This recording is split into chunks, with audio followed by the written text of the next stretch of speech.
Alright. Last where we left off, you guys are you continued to sail on your way. You encountered some goblin pirates and some flying gnar sharks. After defeating the gnar sharks, Mason, the party was able to acquire one of the horns. That turns out that the horns made the sharks fly. You guys are currently in the middle of a storm, but you guys took shelter on a island, an unmarked island. So, this is a short and sweet intro. What do you do? You're still on the island and it's still storming. This sucks. I'm trying to debate. I don't know what's safer for me: being on the boat or being on an island that's flooding. Well, let me just tell you, the islands can't sink. Turns to Zin, islands can't sink, right? For what I know.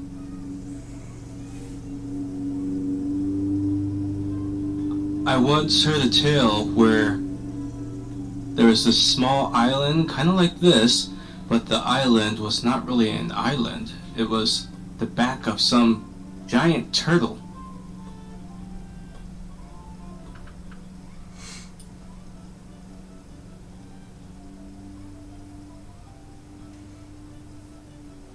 You know they say the world is on a turtle's back. I have not heard that one. I don't really believe it.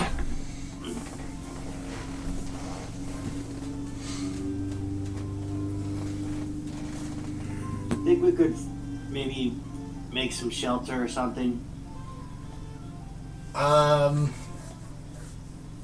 Are you asking me, or are you just sorry? Are you asking just talking? Like, to me? are we just standing on the beach going, we're on an island now, or is the ship? We're off the boat. We're off the boat, mother. The crew is. We're standing on the beach in the rain. Yes, it's not a sandy beach; it's a rocky beach. The crew is working through the storm to get it repaired from. If you remember, the Goblin pirates crashed their ship into yours, so they're working on repairs and trying to get the ship seaworthy.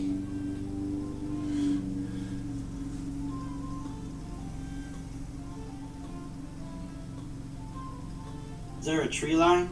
Yes, seems to be a small pine forest. Hey, Carabin, you wouldn't happen to want to deploy that bubble of yours, would you? I can.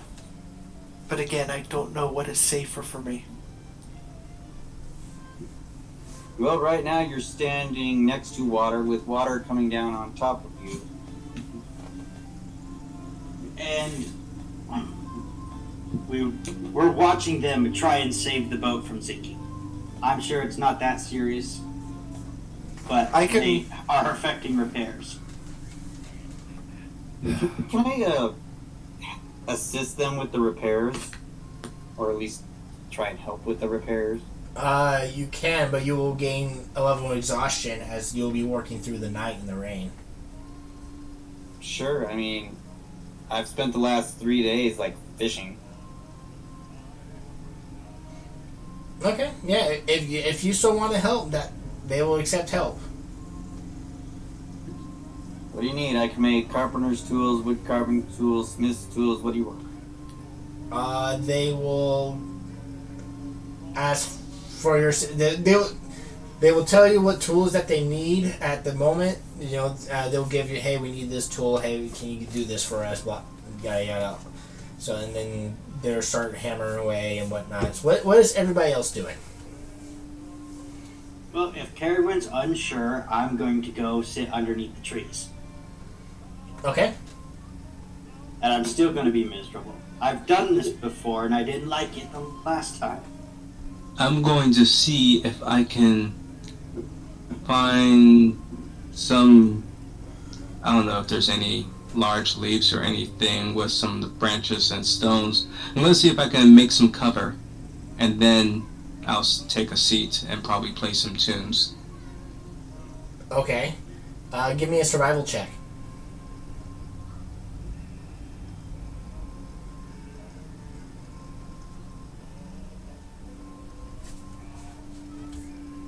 Sorry for spamming that. All right, you begin looking around and start grabbing some materials, thinking that this may help you out with a shelter or whatnot. Nix, what are you doing? Are you still playing in the puddle? Yeah, I grabbed a piece of driftwood, and then I'm kind of trying to float it on the puddle, and I'm trying to put Bucky on the driftwood. Okay. Bucky is looking up at you, kind of. He's playing around with you. He gets. He's kind of happy to be on some land. Yeah. Caradwin? I suppose I will go on land as well, and I will set up the dome, because I don't think I want to drown on a boat. We'll find a nice spot in the tree line and set up the bubble. All right. You guys, everybody except for Mason that is working, that you guys huddle underneath the bubble with Caradwin. The night goes on without a problem. Mason, you gain 1 level of exhaustion for working through the night to get the boat back up and repair.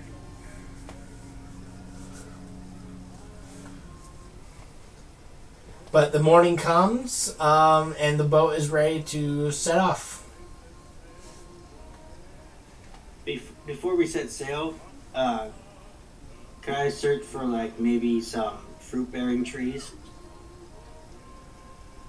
Maybe just some fresh produce.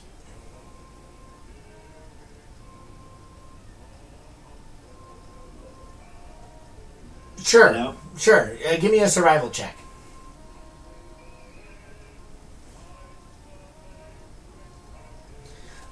You're looking around, and this island doesn't seem to have any like fruit-bearing trees or berries or whatnot. You can't find anything of use on the island.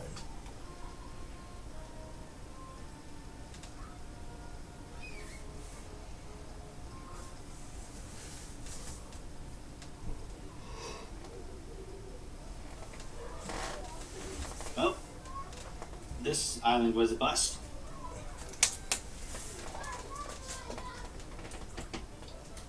At least it was a temporary reprieve for Caradwin.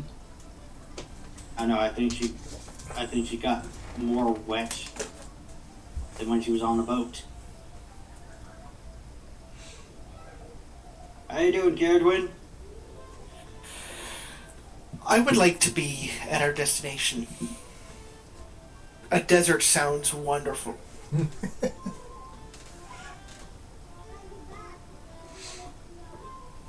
Stig will also come up to him and he's just like, you haven't had any more, how to ask this? Any more terrifying dreams of creatures from beyond the veil? No, I have not. Or the creation of such terrifying creatures into the physical plane. I haven't done it so far, beyond Morgan.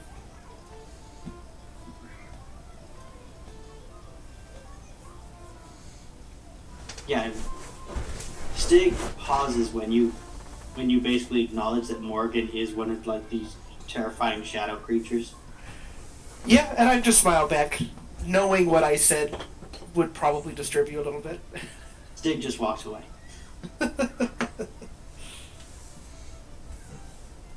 We're casting off. When are we leaving?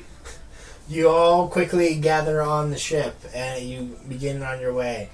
As you get out to sea, though, the wind dies and it's kind of another stale day. The The crew's kind of milling about, kind of doing some chores, but there's not much to do with no wind. Zen is up top with Cinder, keeping an eye out on the second crow's nest. He'll head to the stern. He's going to try his luck at fishing.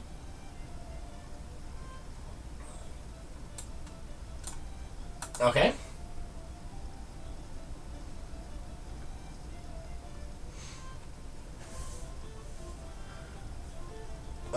Give me a survival check. I'm gonna try to inspire. Oh, too late. You rolled too fast. You were saying, Gallagher. Uh, Oh well. Stig. You feel something pull on your line.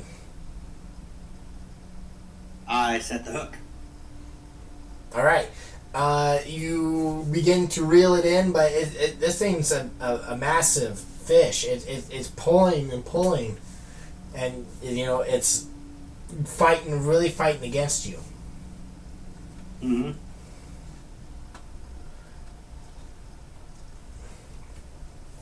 And you see large bubbles begin to hit and break the surface.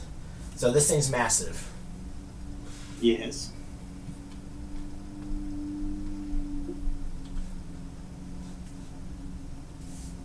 And eventually, you see something begin to crawl its way up the back.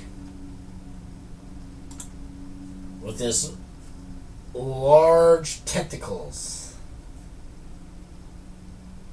Sweet, it's a kraken.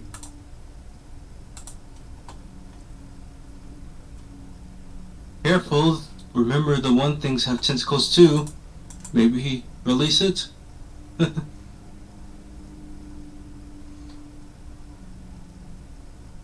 It's an octopodes. And people on the sides, on both of the sides, begin shouting that there's more octopi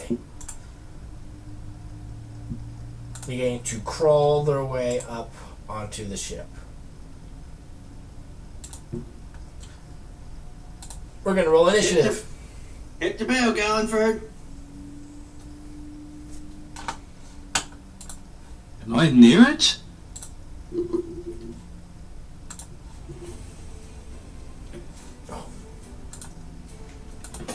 Okay.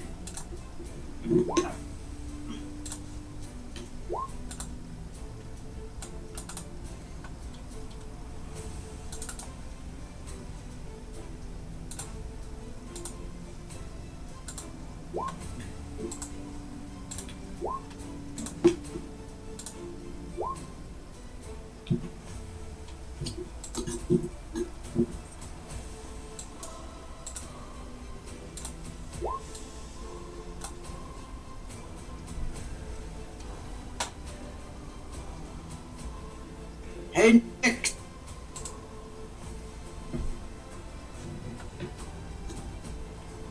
Huh?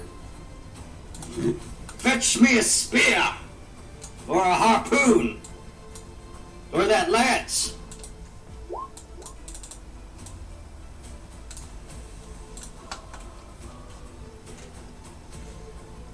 Aye, aye, Captain.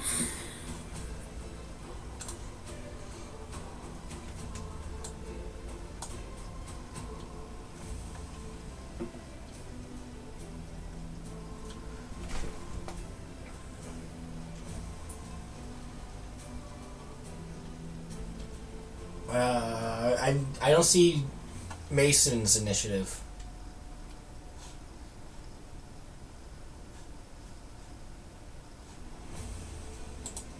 Because he hasn't rolled it yet. Oh, there it is.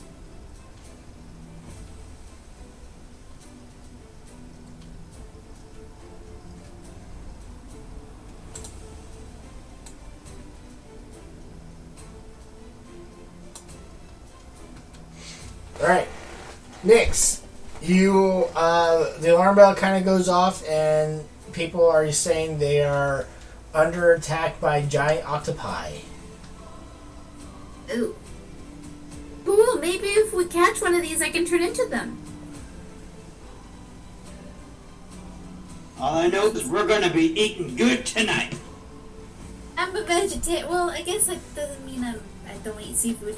I don't eat meat. You're a pescatarian? 5, 10, 15, 20, 25. I'm coming, I just have small legs. And I'm making my way over to this one. I'm gonna double move. 5, 10, 15, 20, 25 right there. Okay.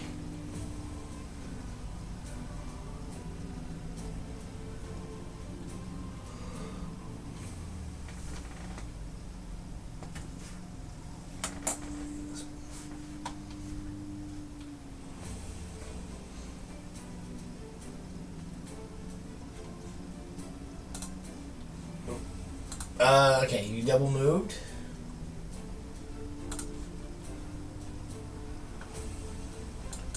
Zen, peering over the side, she's going to try out her new carbine rifle. And she's going to look down and aim at this one.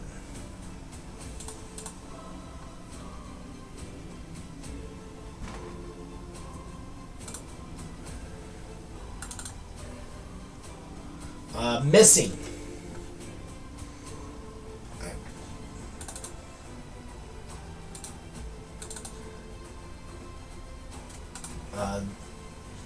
This octopi is going to climb on board and attack. Oh, I forgot to roll for the freaking crew. Here, I'm going to do this.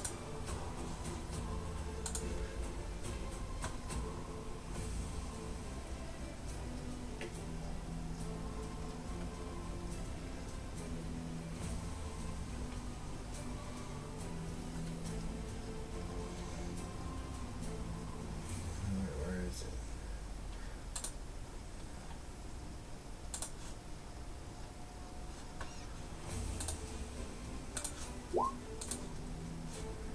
There, that's the crew's initiative.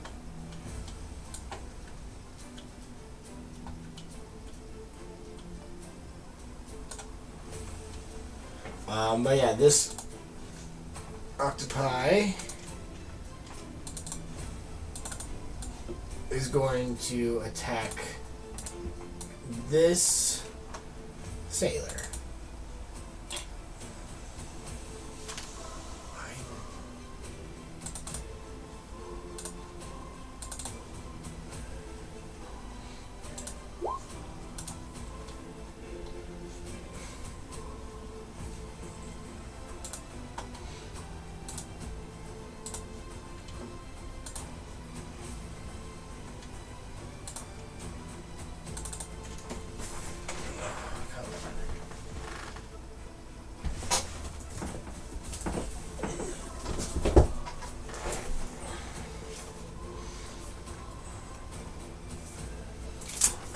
Hitting the bandit, the sailor, for 10.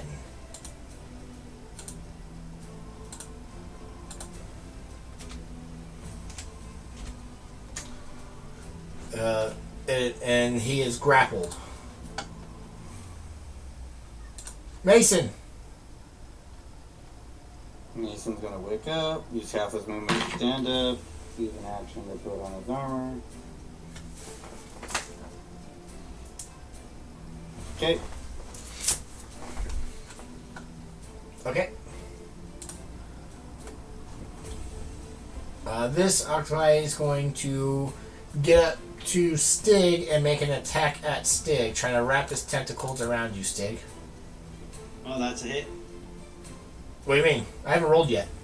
Okay, then. Hit me! 14. That'll miss. You bat it away with your fishing pole. Stig. I will tell these two crewmen ready on those ballistas. I'm gonna bring him to us. And I'm going to ready my action to... I'm just going to ready my action to attack anything that anything that tries to grapple either one of these ballista guys in my range. Okay.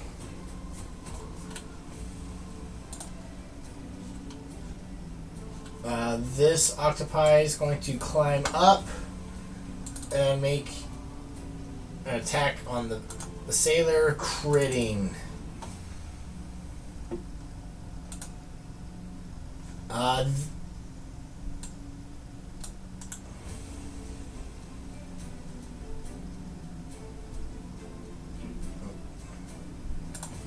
That's 21. Yep, I know. This sailor is wrapped around, gets wrapped around by the tentacles and is squeezed to death. His buddy hears the bones break and everything, and the octopi begins to engulf him and begins to eat him. Galliford. Is this one up on board yet, or is he still in the water? He's like on the side of the ship.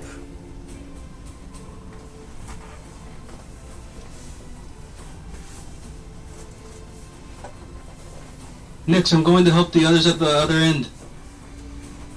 And I'm going to start charging that way as I cast Mirror Image on myself. Just repeating over and over, all for one and one for all. Okay.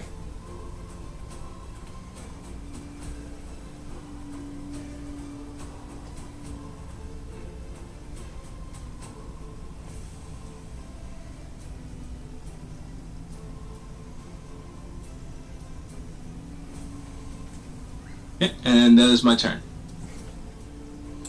Caradwin. I need a wisdom saving throw. Alright, you conquered your fear for this turn. Hey, these guys are on the deck? Yes. Oh, that guy's dead. Double check something real quick. I think I can just send this guy. Cover. Has the creatures without objects. No. Okay. That changes my plan. Alright, I guess I will move. 5, 10, 15, 20, 25, 30 onto the stairs.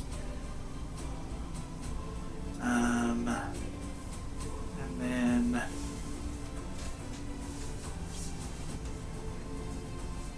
get him right before, can I? Is this guy on top of the deck or is he on the side? He's on the side. He's on the side. So I could potentially actually send this guy out a window to see him. Yep. Cool. Then what I'm going to do is send bonus action, move him out of a window. And using one of my... I don't remember how many times I can do it, but I can cast a spell through him. So I am going to cast a Scorching Ray at him, and I will change the damage to lightning to really fuck this guy up. Try to shock him off the side. Okay. Yeah. So first one, 17 Hit. for 6 lightning damage, Okay. and 11. Hit. Oh, really? Okay. For 10 lightning damage. Alrighty. The third one, a 24 for 8 lightning damage. Alright. Total 24 damage. This octopi is still up. What you're saying is I have not cooked him into sashimi yet. Correct. Or calamari. But he's He doesn't look happy. Alright, well, that is my turn. Right. I would love to know what a happy octopus looks like. Go to the zoo. Being electrified and everything like that as he was crawling up and losing over half his health, he is going to disengage, jump into the water, and do this. And basically swim away.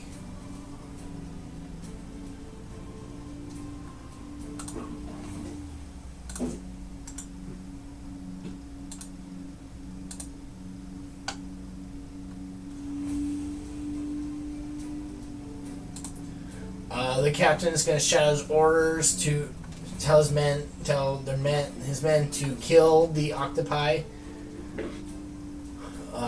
These two back here will ready their actions to shoot the one that's crawling over. This one has 1, 2, 3, 4, 6, 7 attacks coming. This one only has the one.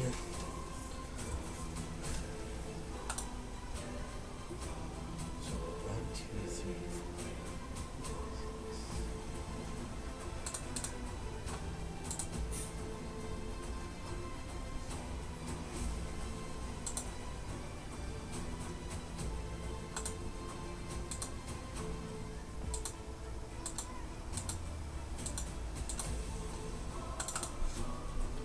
Alright. So what's going on? The sailors are attacking the octopi. They're moving in and attacking. One of the octopi fled from battle.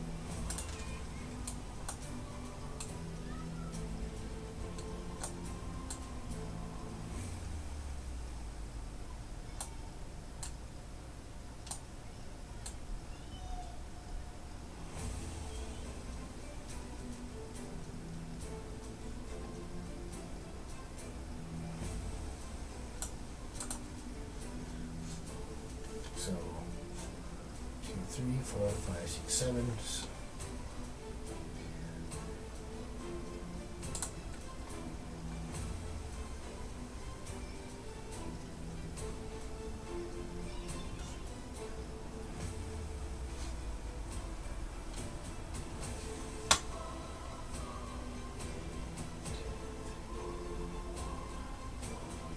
Oh, I need to do one more.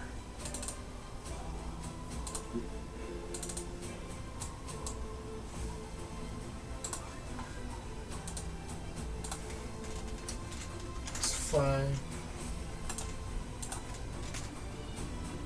-2. Alright. Next. Nyx is going to let's see, how far away is this? 60 feet. Okay, she's gonna cast a fairy fire on this octopus. The Okay. one that is surrounded by the other sailors. I need a 20-foot cube. So I need to know who's all making saving throws. By the way, that's the 20-foot cube.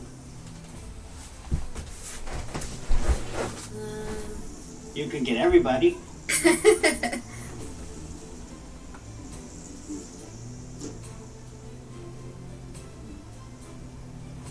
Yeah. I know what you're trying to do, Jeremy. Technically, that not work because that's not. Unfortunately, because we're on a grid. Fortunately, because physics. That can work. You still get the octopi and only 2, Yeah, I can do that. or you could get Or only you could 1. just get one. So do you want which? So you want which one? Which sailor? Up. This one right here. Okay. He's fine. Probably he should be fine. So I mean, you could get Galliford and 3 of the crew members without touching the octopus.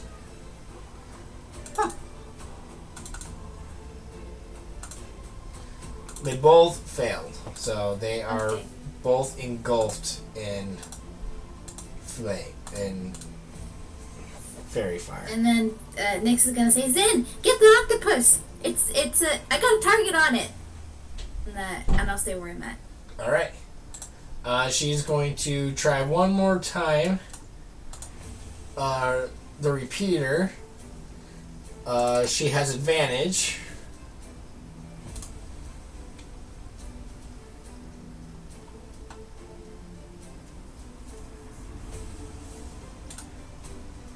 Uh, 15 will hit.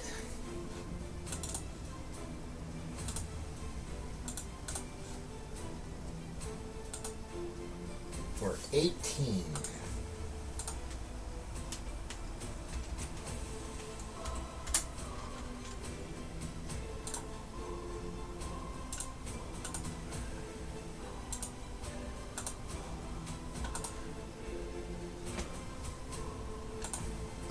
This octopi is going to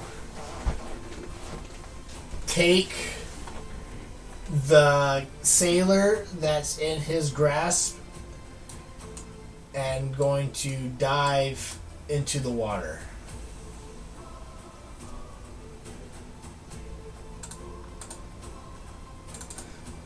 It's gonna take like 6 opportunity attacks. Yeah, that's right. So it's just kind of fleeing. So it's gonna 1, 2, 3, 4, 5. Yep, 6 opportunity attacks. All have advantage. Disadvantage.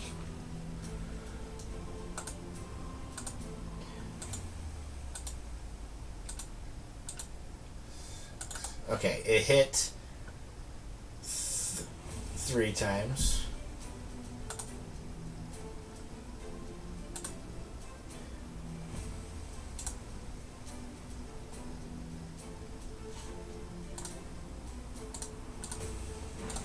Unfortunately, it's not enough to kill it. It's going to do that.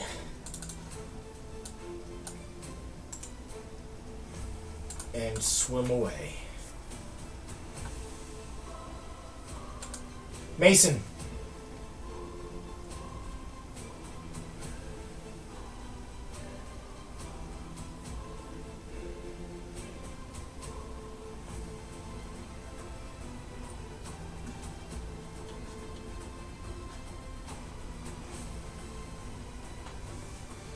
So I see only 2 octopus. Stig's got the back one, so I'll start shooting the front one.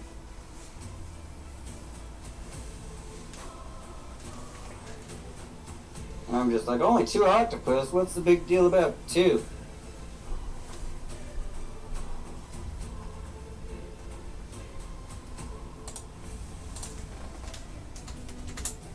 Oh. So 13 with the first attack on the front one. And 10. Is that 10 hit? A 10 will miss. You said 13 on the one on the front? Yep, 13 on the one in the front. Okay. And that's his movement stuff.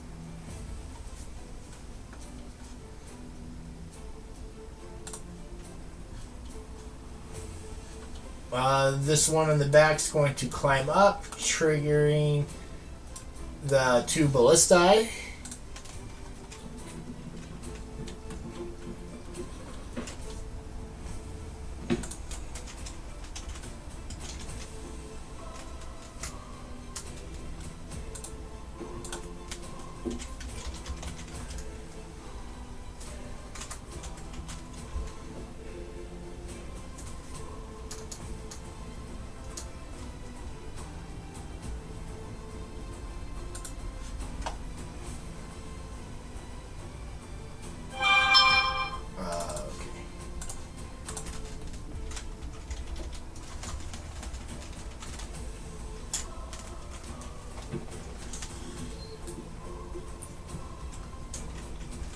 both of them missing.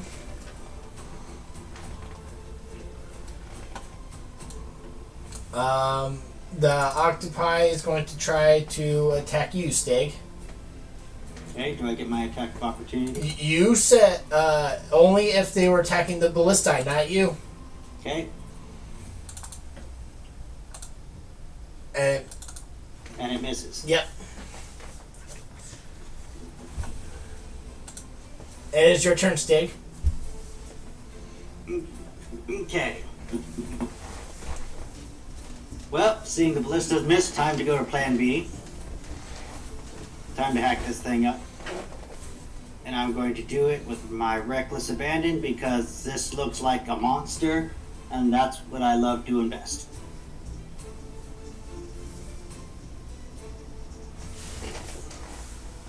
All right.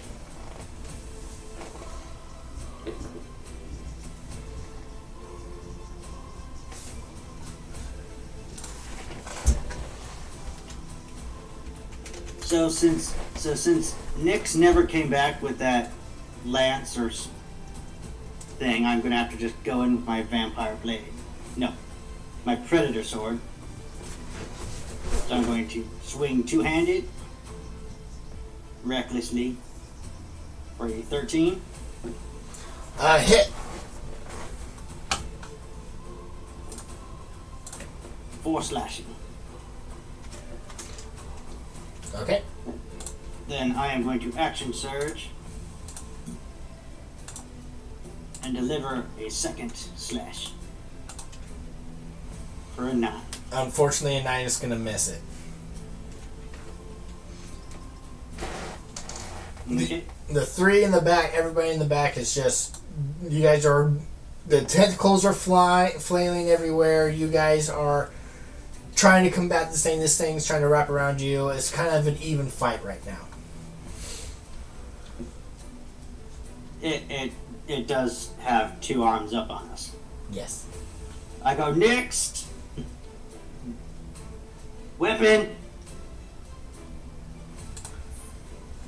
This one is going to take its meal, jump back into the water, provoking from. Oh, is it missing the attack?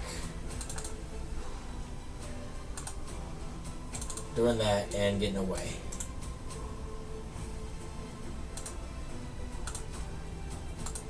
Gallenford. I feel like everything just ran from within my range. I am going to turn around and head back to where Stig was.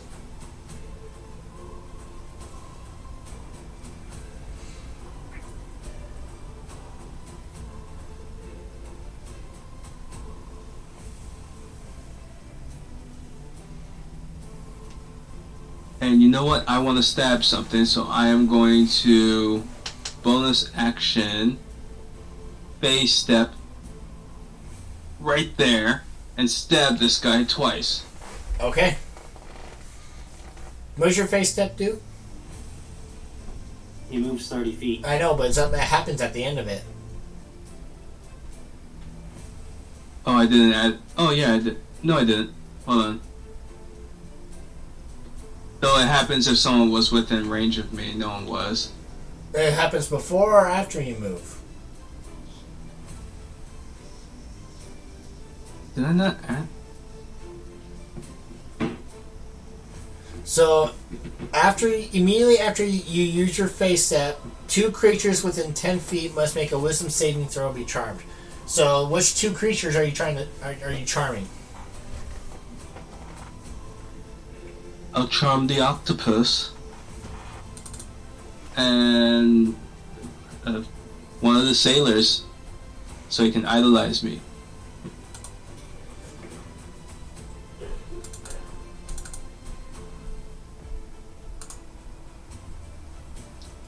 The sailor is not impressed.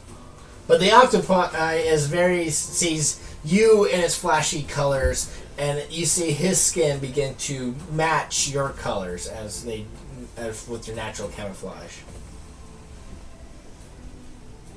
and I will defensive flourish stab this guy.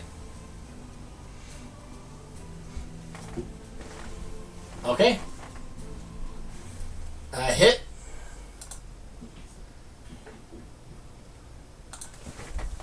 So 24. Yep, and then here comes my second stab from my second attack.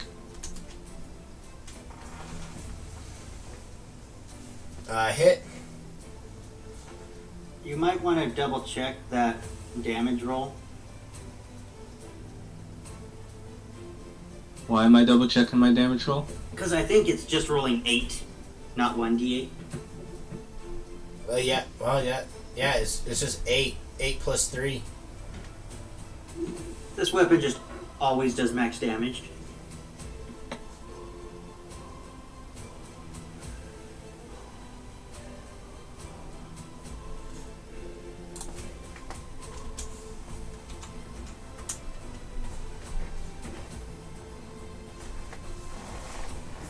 Probably shouldn't have mentioned it until after we face the final boss. Yes. You can use the bottom ones. Yes. Okay. So 8 plus 7 plus 7 to F. So 8. So 14 plus 8 is 22.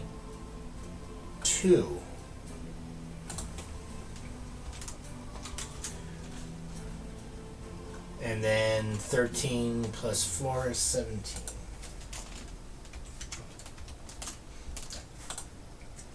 He's no longer charmed by you and not happy.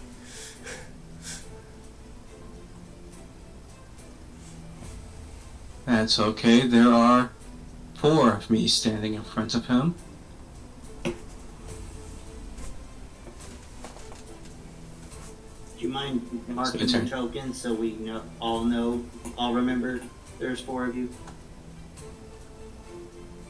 Is that your turn, Galliford? Yes. Caradwin.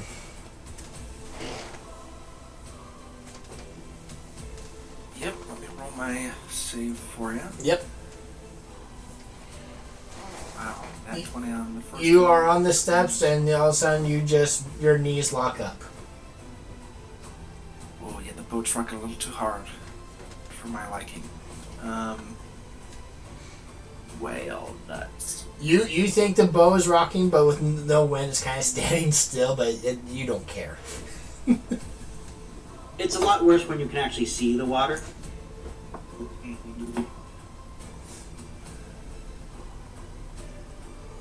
He's up there. Yeah, he's on the deck. God, yeah, I think honestly, with the fucking natural 1 wisdom save, I think it hits me and that's it. I'm just done. I'm down. I don't think there's anything she would do at this point. Okay. Yeah. The captain's gonna bark orders. These 2 guys plus the captain are going to attack.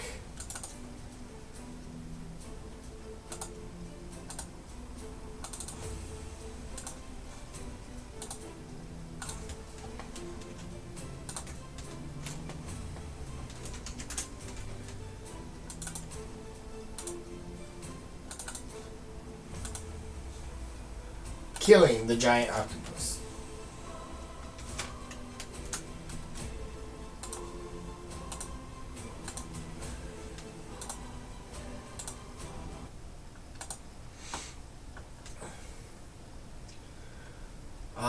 And the body just is all there, all slimy and everything like that, and just lays there.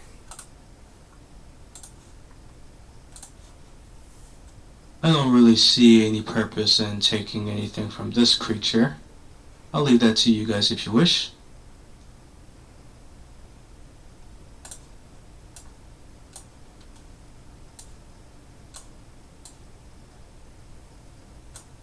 Diggle, he will first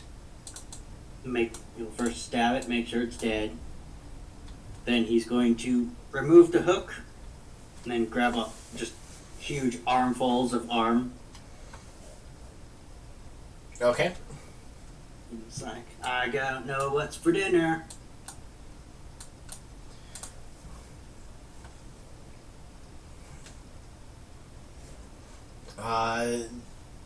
The crew kind of begin to mourn for for their two missing crew members. But knowing that this is the dangers of the seas, they begin to go back to their daily routine.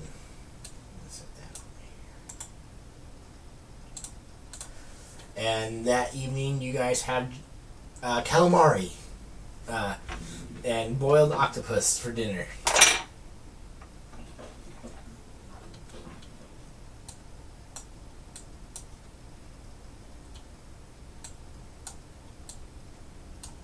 Tasted kind of rubbery.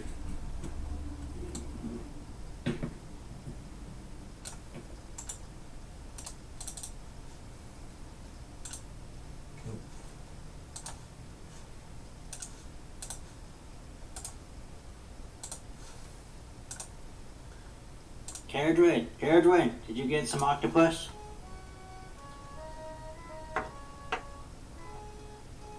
I'm still a little. I'm just gonna. I think I need to lie down again. But you've been lying down this whole time. I don't want to do anything else. Maybe you need to walk around a bit, get some fresh air, get the blood flowing. No, I think I'm all right. I think that would make it worse.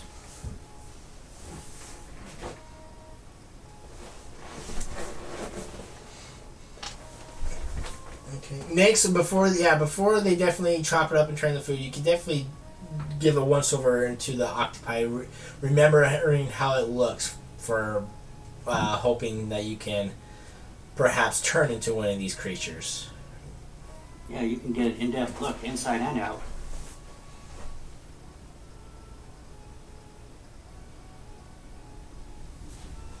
Yay, science class. Hey, Gallenford, look! It had a beak. You think it was like some kind of bird? It has a beak? That's interesting.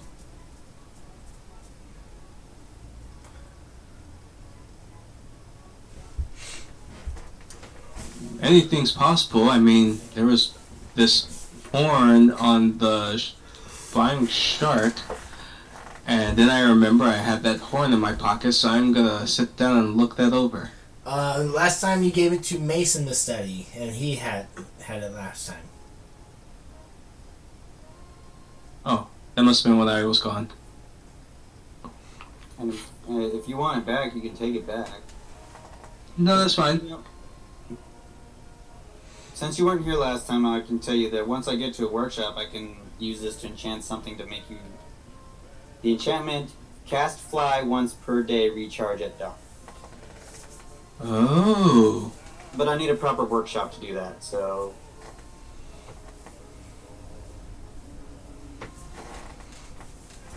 Man, I kind of hope more attacks so we can get more of those horns. I mean, the crew has like 3, I think, but they'll probably want you to pay for those.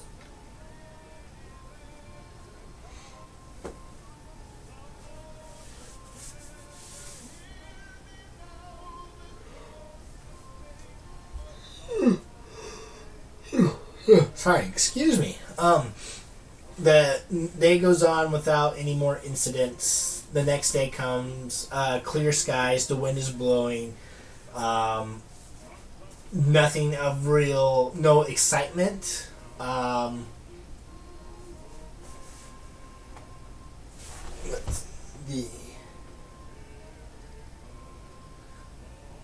The next day following after that, again, no real excitement, but you guys are there is no wind, so you're at mercy with the tide.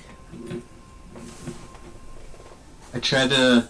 Oh wait, that fan only gives a little bit of wind, right? It like pushes us for like a minute. Yeah, that little fan is not going to help the ship at all.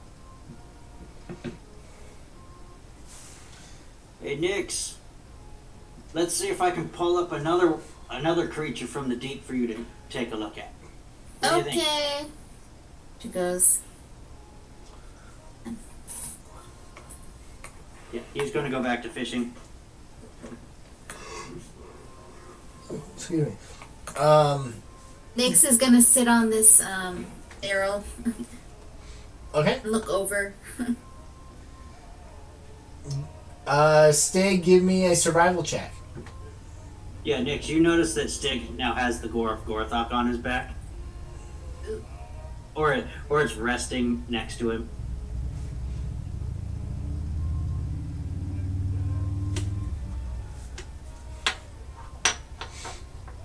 You hook something. And you begin to reel it in. Give me a strength check. Can I use athletics? I will say yes, because you're kind of pulling on as well. I'm sure everybody here's been fishing. You reel and then you pull on it, and you reel and then pull. So yes, I will allow an athletics check. Oh Jesus!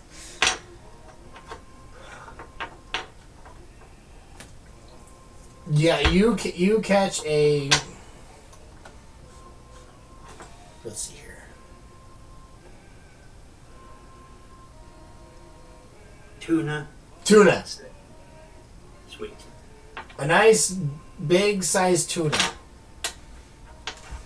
And you're lucky because your line didn't snap.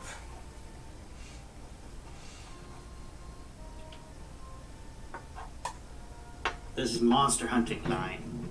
Yeah. At least that's what they said it was. So yeah, you catch a nice big fat tuna. Don't it's not one of those big ass blue-fins, but it's a pretty good sized tuna. Nix, what's this? Alright, I look at Fish.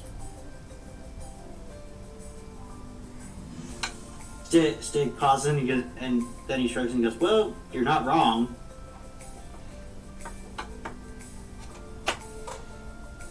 Is this normal size for a fish? In the sea? Not that I know of. I don't know. I don't know fish. Well, I don't know fish either. There were like catfish, or whisker fish, is what I called them, in the swamps. Maybe their size is dependent upon the size of the water. In this case, this thing might be one of them, like a little guppy or something.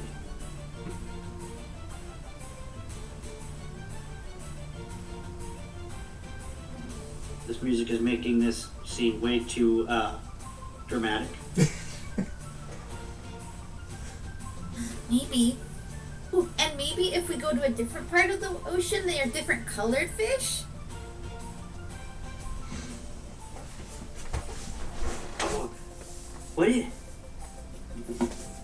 What if we use this thing as bait? We might be able to track something that could threaten this entire ship. Maybe we'll find a whale. What's a whale? I don't know what a whale is. Me neither. Let's find just whale. Or is this a whale? I don't think that's a whale. The crewman says that's not. We just said you didn't know what a whale was. One of the crewmen said that's not a whale. That is a fish, a tuna.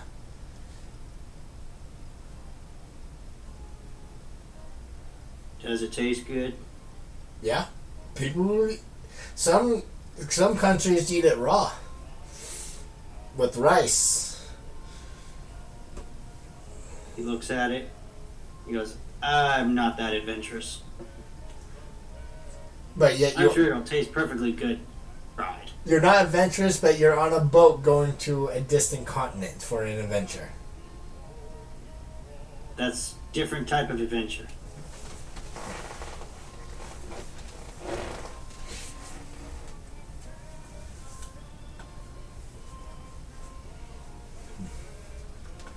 Stick will go over and cast his line again. All right. Mason. Whale. Come on, whale. Come on, whale. Come on, whale. Was there anything you, character Mason? Was there anything you kind of wish to do for today? I'm sleeping. I worked up night. Okay. Yeah. If you're resting, you can take off your point of exhaustion.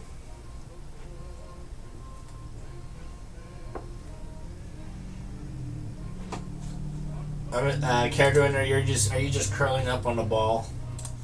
I don't like leaving this space. It's the only place that she feels somewhat safe on the ocean. Okay. You guys on the deck begin to notice that the winds are starting to pick up again, and you see dark clouds in the sky. Zen climbs down onto the deck with Cinder. As you guys can tell, there is a storm approaching.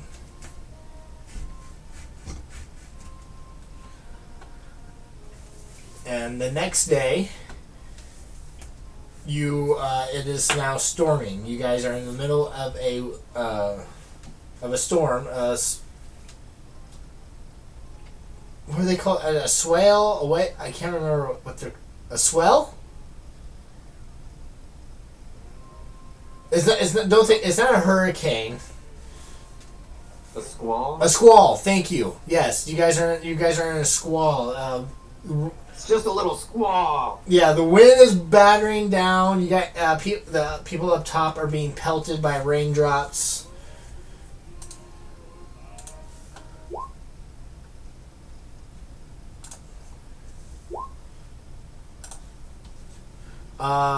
You see lightning off in the distance, and the ship is beginning to rock. The crew advises you guys to go down below deck and wait it out, because you are not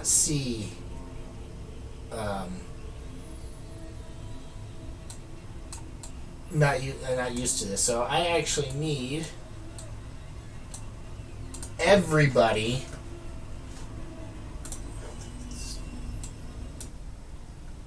to give me Constitution check saving throws.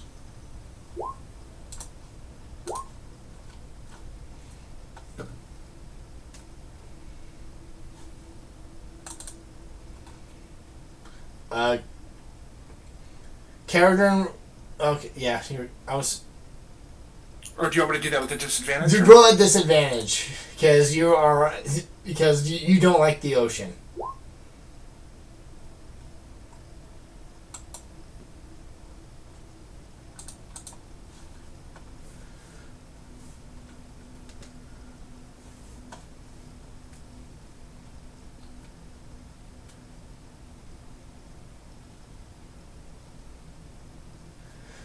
Nix, you grab a bucket as with the waves and the motion of the ocean, you throw up.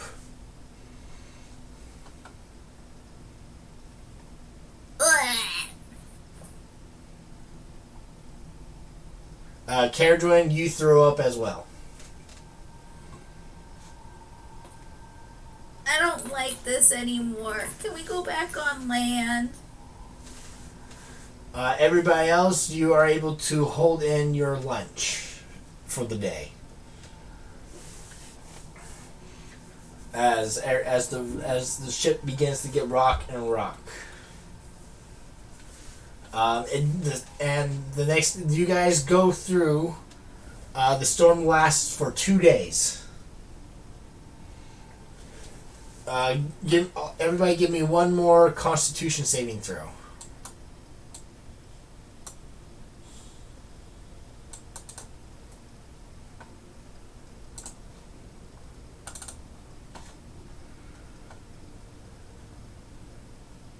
Nix, you're feeling better.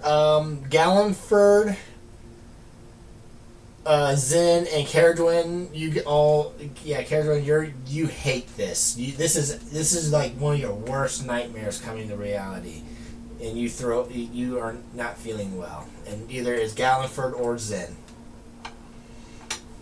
It's because I tried to write during all the rocking, messing with my equilibrium. You hear some of the crew that's down below, working below deck, begin to sing. They're singing of a king and some of his men kidnapping the queen and wrapping her up and tossing her into the sea.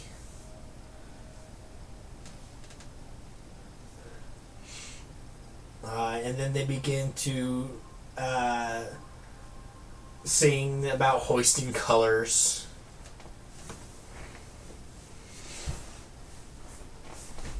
And then it gets a little darker as they kind of begin. They hear you guys throwing up, so they're kind of teasing you by singing all this song about the sea and all the creatures and all the myths and the stories, making everything a little bit more unpleasant. Amidst all of that, I want to try to memorize each of these tales and stories that they're singing.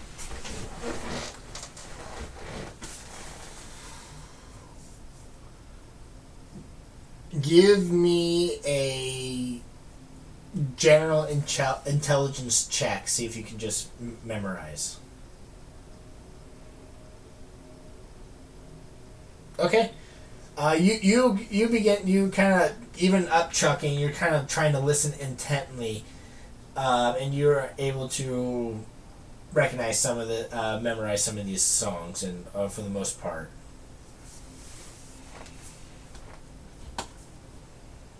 They may come in handy later.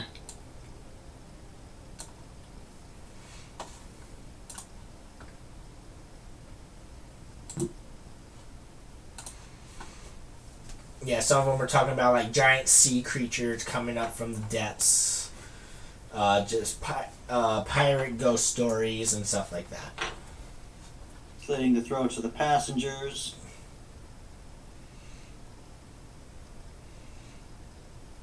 Character, when they talk about creatures of the deep, a chill kind of runs up your spine.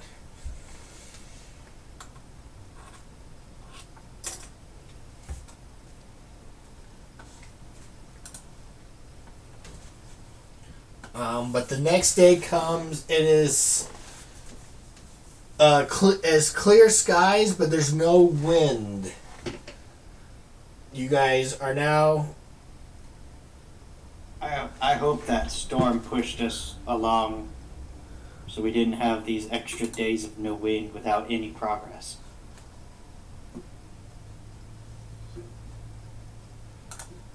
So you guys are... there is no wind this day because of the storm, but you can definitely hope that you guys can gain some ground safely. But you're free to move up on the deck again.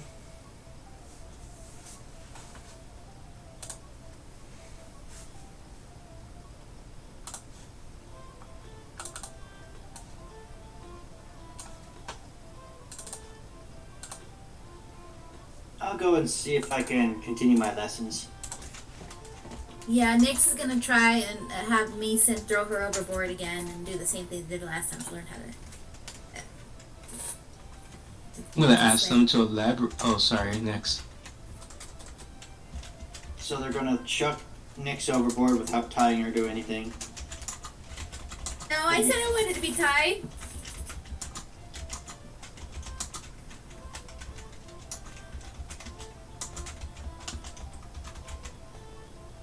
I'm gonna ask the sailors to elaborate on some of those stories that I recalled.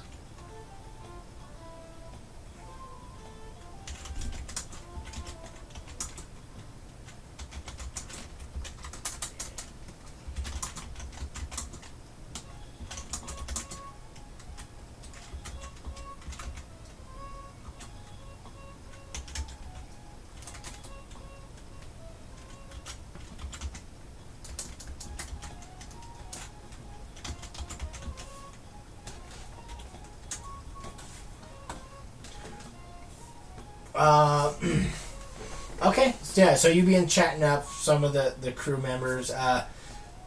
Stig and Nyx. Stig, you tie Nyx to the end of the rope and you chuck her overboard. I'm not doing this with Nyx. Stig's getting sailing lessons. Oh, okay. So Nyx, you tie your. Chuck her over. What was that? I'll do it. Okay, Mason, you tie her up and chuck her overboard. The crew is just kind of shaking their head, but they're like tourists, adventurers and whatnot, landlubbers. Maybe one day I'll actually learn how to like wakeboard or something.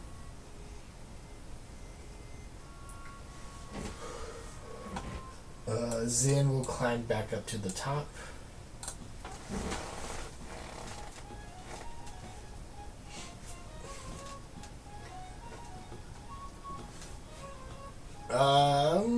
Next, give me an athletics check.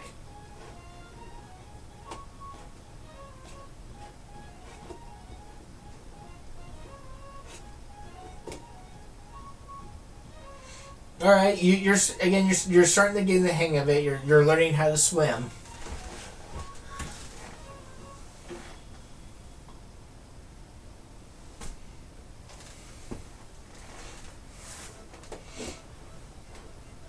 Did you ever learn to turn into one of them octopus things? I hope I did. I don't know, maybe I might have to research more octopus. I don't know what your druid level is. She's a moon druid. So, What can you turn into? yeah. Now that you have actually seen an octopus, you can turn into one. I don't, but that's if your class allows. If you're capable. Yes. Yeah. Well, because I think moon druids can. You should be able to. Octopus, I think is like CR1. It's just whether or not you have water forms yet, which I think. I think it's 4th level. Yeah, and I'm 5th level, so. I think. Let me check. I'm 6th level. Yeah, I should know. And at 6th level, I think you can turn into CR2 creatures, right? Yes. At CR6, yes.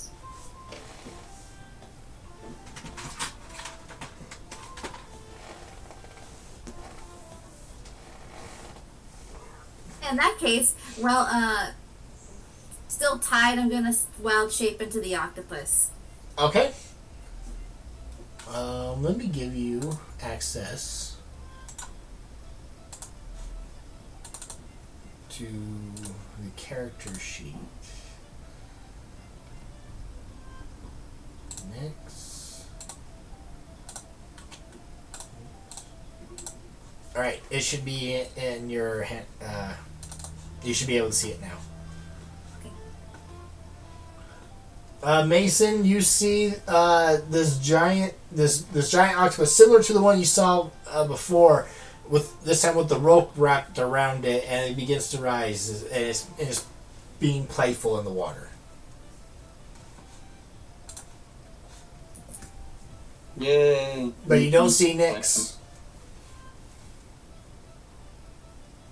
Well, either Nyx learned how to swim or she was eaten by an octopus.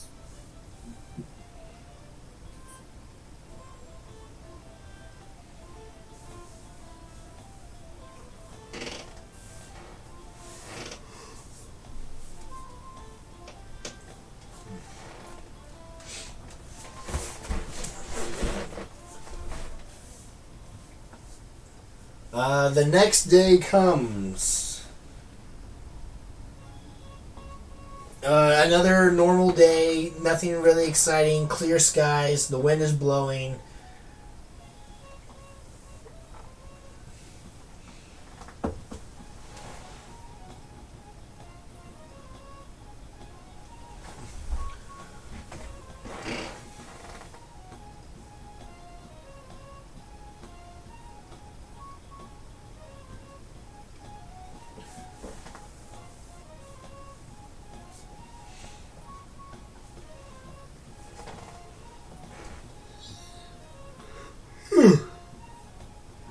excuse me. Oh man, sorry for yawning. Is there anything, Gallenford? You cast aid on Nyx and Mason. Nyx, Mason, and myself. I always had on myself, and I just choose 2 different people each day. Okay. Zin is still up on the crow's nest. She goes back up. She's keeping an eye out. She's enjoying the sea and everything like that. Everything's new, but she's very concerned. She's wants to make sure she's very concerned for Aiden's safety, and Cinder's kind of always cuddling up with her and whatnot. Caradwin, are you still in bed? That's the plan. Unless something happens.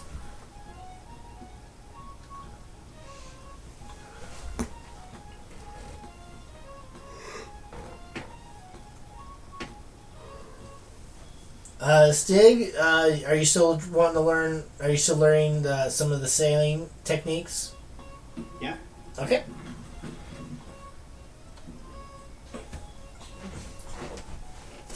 Next day. Nick's gonna go bother the cook today. Okay. The cook is right here.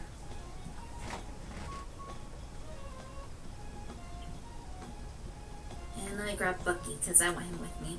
Okay.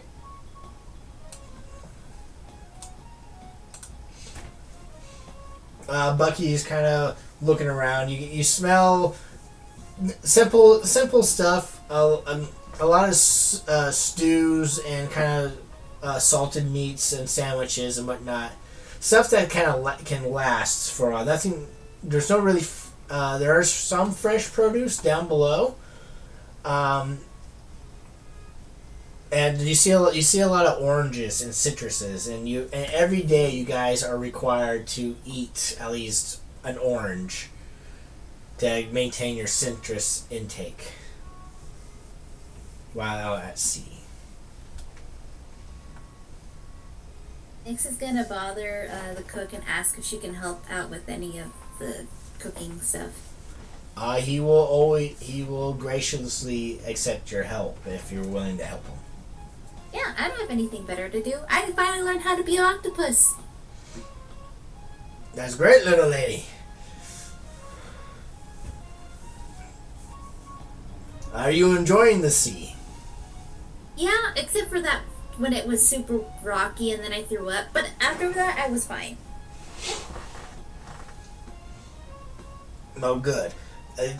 Always good to learn your sea legs while you're every now and then.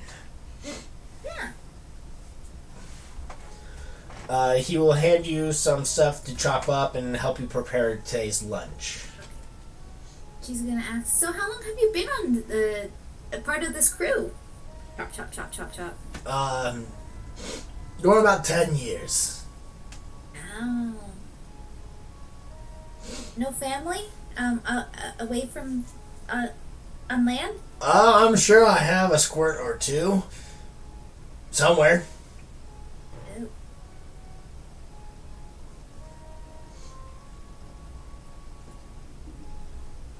Have you had any interesting, like, stories about the sea? He will start telling you some fishing tales, some fisherman's tales, about giant sea creatures. Like, he's trying to be cheery and scare, trying to scare the little girl about the depths and whatnot. Yeah. About giant sea monsters and dragons and whatnot. She'll listen excitedly as she continues to help out in the kitchen. All right. Gallenford, what are you doing? I think I'll do some swordplay on the deck. Okay. Mason? I'm just hanging around on the railing. All right. The next day is kind of a chill day. There's no wind. You guys are taking with the tide. You guys still think you're maintaining progress even though there's no wind. These are definitely seasoned crewmen, but you know they can't control the weather.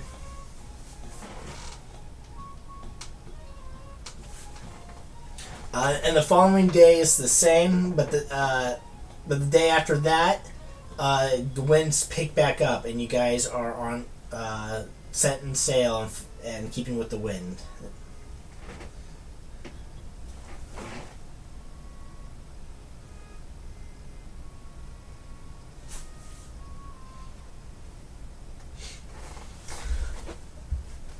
The following day, again, unfortunately, is a no-wind day.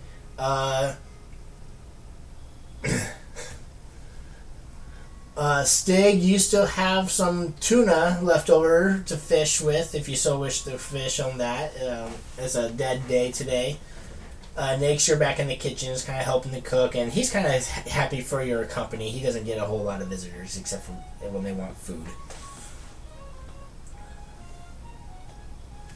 So yeah, I'll gladly go fishing again. Unless something happens, Mason's just gonna hang around with Caradwin and basically put up like forced pictures and, you know, wood noises like crickets and stuff like that, and just trying to make it look more like land. Okay. You're trying to... Okay. Caradwin, you're still... you see Mason trying to help you out and whatnot. Thanks, I do appreciate it. Well, there's not much else to do on this ship, so... If you want, Stig will let you borrow his deck of cards. I have my own deck of cards, but I appreciate it. We'll play with 2 deck of cards, and then it'll be even more interesting. We could play 104 card pickup. Double the cards, double the fun.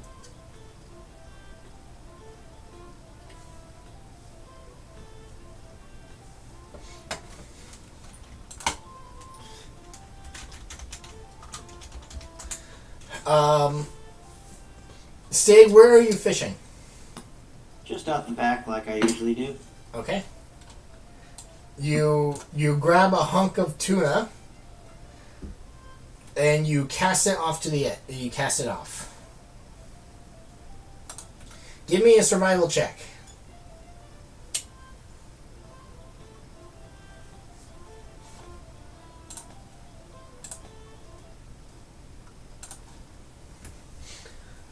You get a bite. Yes, I am the greatest fisherman ever.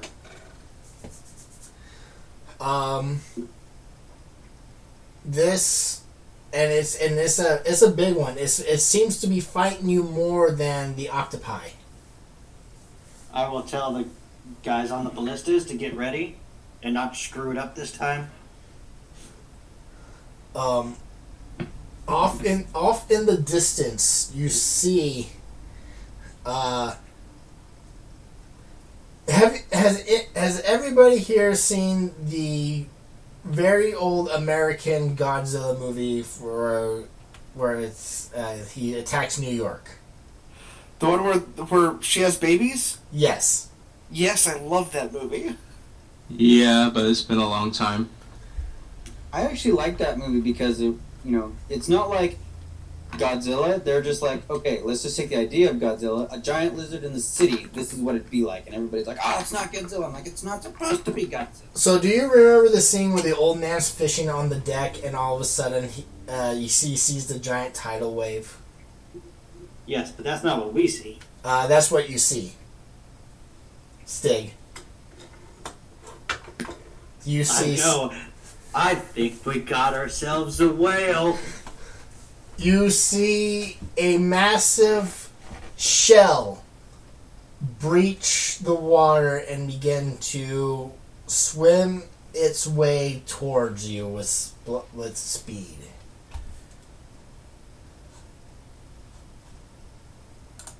And then you see a head, what seems like a giant turtle head. Get ready, guys. This is going to be a big one.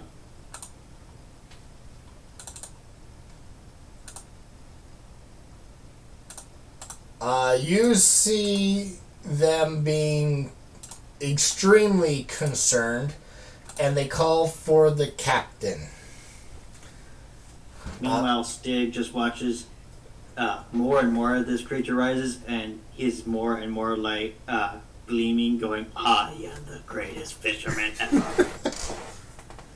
Zin sees it, and she's like, "Holy shit!" And the captain pops over, and says, tells his crew to lower their weapons. Do not attack.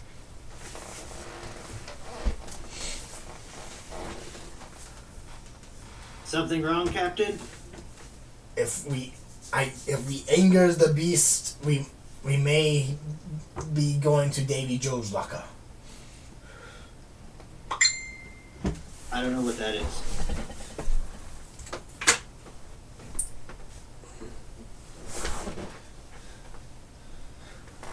So, Captain, what do we do? Well, hopefully it doesn't attack, and if we have to deal with it, we can negotiate with these creatures. What's with all the ruckus? Just that, says, pointing at the dragon turtle. The stories are right. Stig, your line snaps as the creature snaps your line.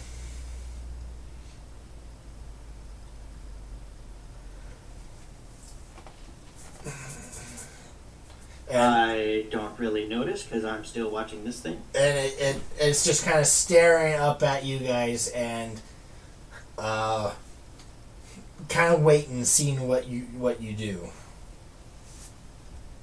Gallenpert's just going to bow and say, "It's a pleasure and honor to meet you."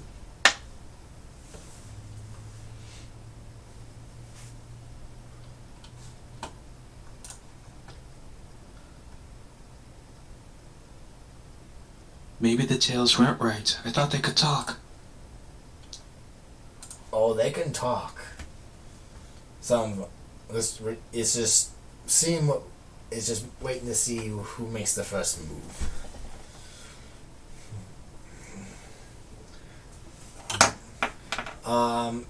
Dig is just going to set his fishing pole to the side. Okay. Kind of just lean against the railing to watch it. It kind of brushes up against the ship and not attacking it, but when Mason and Kerrigan, you feel the whole ship begin to tilt to one side. You hear barrels begin to roll and everything, and you kind of fall out of your beds. So is this thing just nudging it under the water, or is it actually looking up? Like, could we see it out the porthole over there? It's like halfway in the water. So if you stick your head out of the porthole, you can see this massive dragon turtle right up against the boat. Well, if I can't see it, I'm just. I wonder if we hit an island or something. They'll let us know if they need us.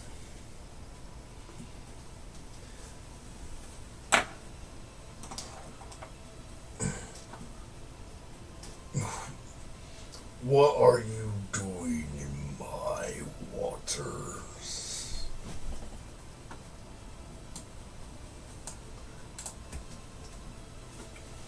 Forgive us, my lord. We are simple travelers passing through onto the road of Edox.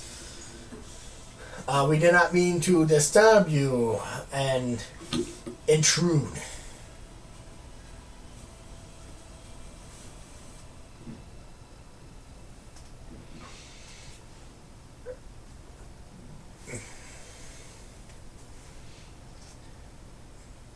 Would perhaps. What do you offer if that is the case?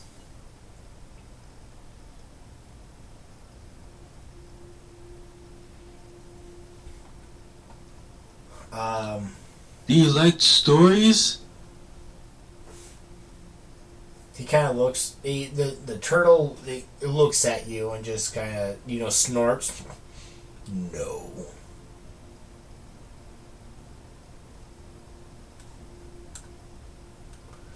He will command one of his crew to head down and get the treasure.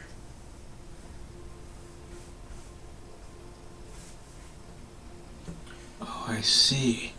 That's why you guys take treasure from the other ships. It's for payment if you cross him. Yes, exactly. Zen's That actually makes sense. Zen's kind of has a rifle trained on. You guys look up and you see Zen has a rifle trained on the turtle, just kind of waiting to see what happens.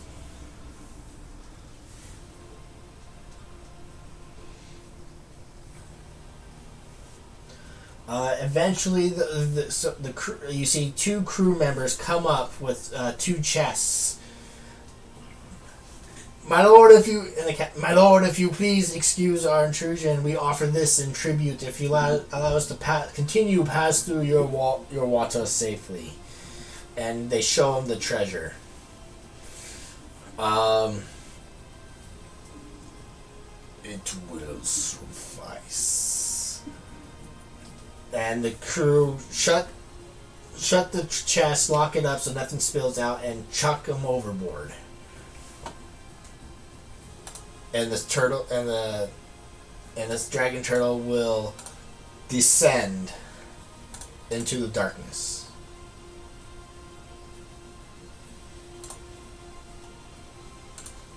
Everybody's standing still, waiting to see if if he was telling the truth, and everybody kind of you can hear a pin drop.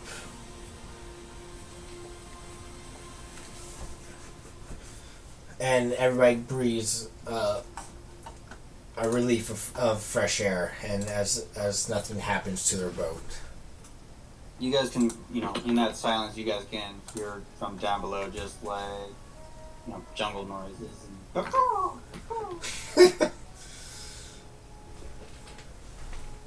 Well, I guess that's my fishing for this voyage. Just looking at his busted line. That could have gone a lot worse. We are lucky to have had that treasure on board. Does that dragon turtle have a name? No idea. First time we met it. Back to work. And the crew begins to get to work.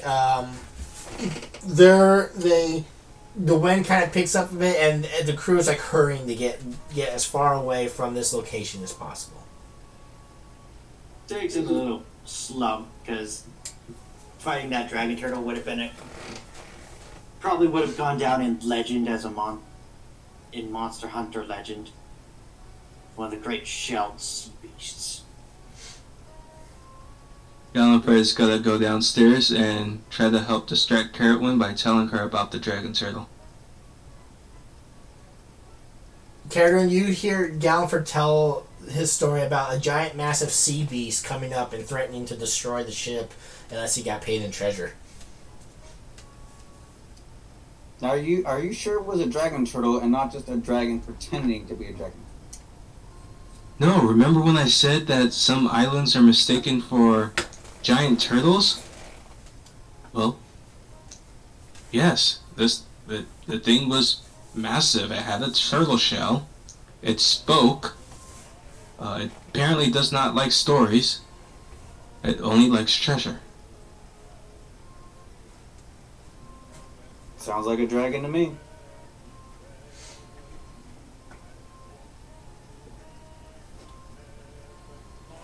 Only we could have found out so much more about it.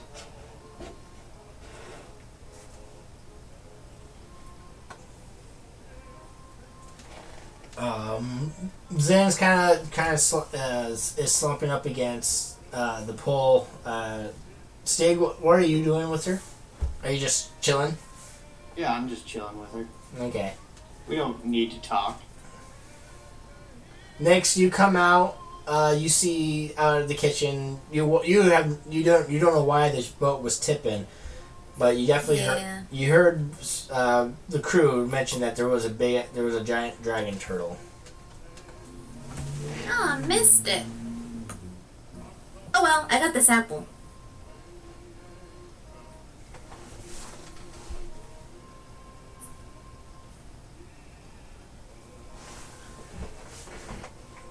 The next 3 days it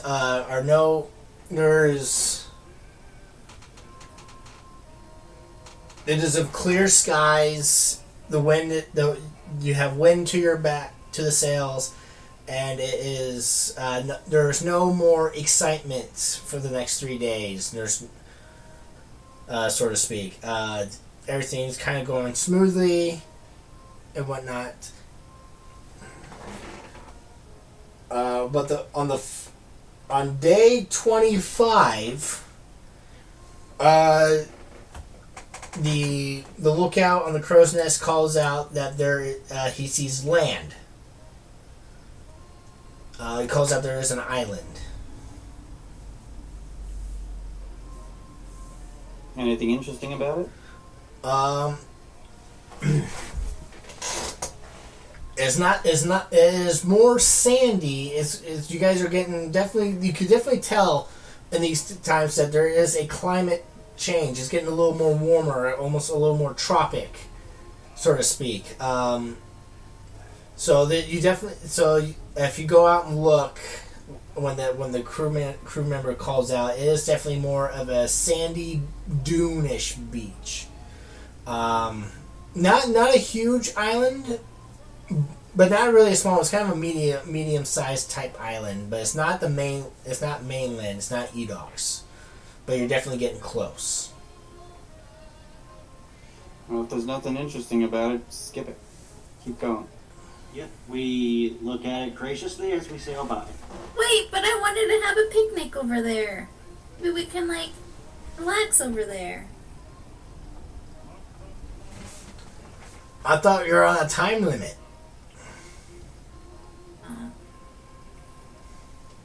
Listen, we're going to an entire country of sand. You can have a picnic there, but...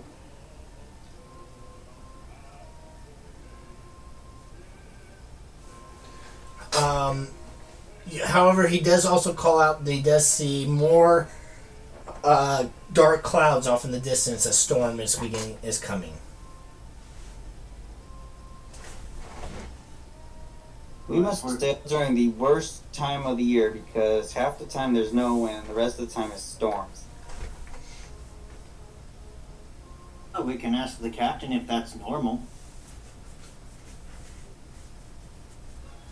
I'm just hoping on our trip back we just teleport. Well, I believe we do need... It is our job to find the way back, I believe. So I guess it's up to us.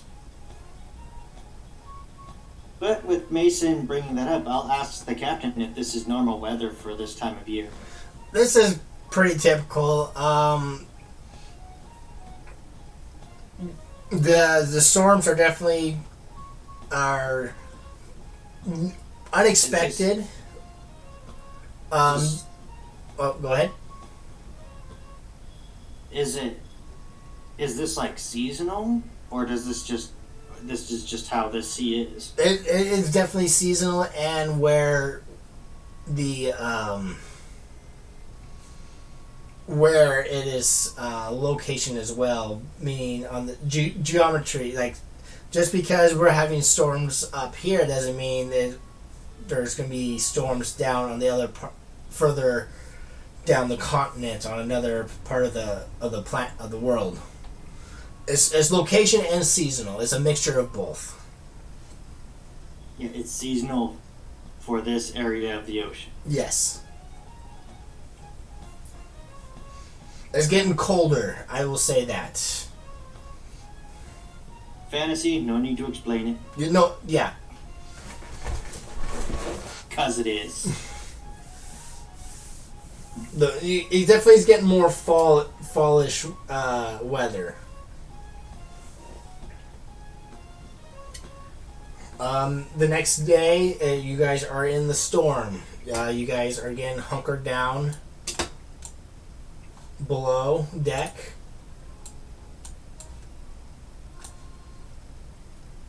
Guys, we got a problem.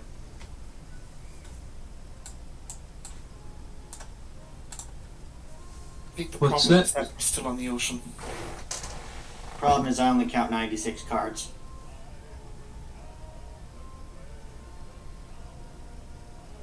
So how are we missing 8 cards from That- Are they this? That's what I'm saying is why we have a problem. Bucky has 8 of the cards with him because he's been sneaking them to Nyx. My question is, why did he take pairs? Like, why did he take all the aces? I don't know. Because he knows how to cheat. Nah, it would have been funnier if it's like he only took like the queens.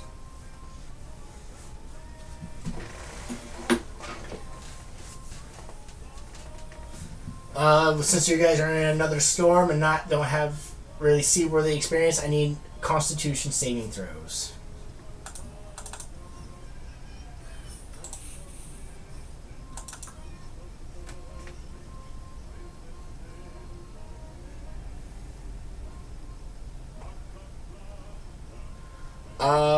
Nyx and Gallenford, you two are the, and Mason, you guys are, you three are the sick ones again during this storm. It is a uneasy feeling with the rocking of the ship. Everybody else is able to stomach the storm.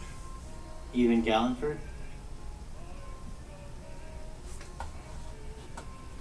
Oh, Gallenford, Nyx, and Mason are sick. Everybody else is fine.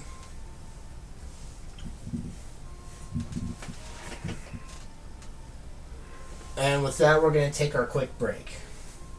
Okay.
The next day comes back.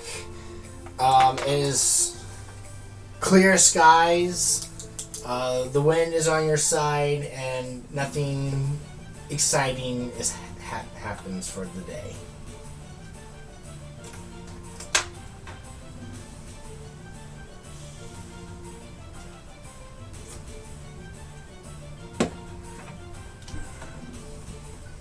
Mason's just gonna be on deck ritually casting Skyrite. Okay. So every 10 minutes or whatever, there's like poop. And wind. Or sun. Or he's gonna do a shape that like provides shade where he is. Okay. And then there's some weird like primordial symbols. So like it's just an A, but it looks like a claw or whatever. But yeah, Okay. he's just gonna be doing that all day. The crew is definitely entertained. They see that you're doing this, and you definitely, even though you're entertaining yourself, the crew, you are inadvertently entertaining the crew.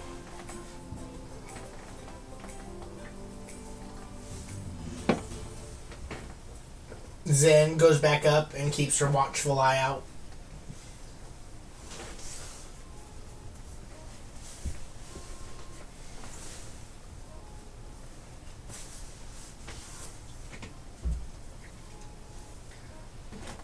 I'm gonna attempt to recreate the tales we heard them that first night we all got sick. And I'm gonna try to enhance it by using the Loot of Illusions to add some like imagery while playing one of the tales. Okay. It is. These are all the tales that you were being told were not cheerful. These are very grim tales. So the illusions take on a grim appearance as you are retelling these tales. And Caradwin, you see Galliford doing this. Oh, whoops! I meant to be on top deck because I wanted to see if I did it better than theirs to see if they were impressed. You can give me a performance check.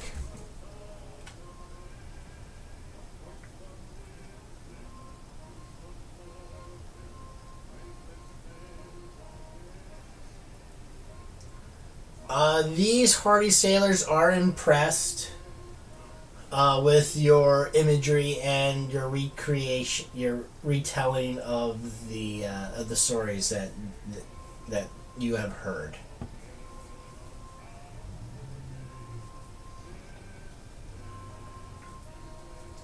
Nix and Stig.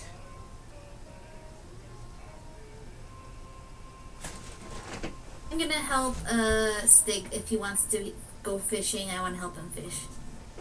Yeah, my line broke and I don't have anything Oh, to yeah. fix it. In that case... I'll just keep Caradwin company. How long has it been since, like, anything has really happened?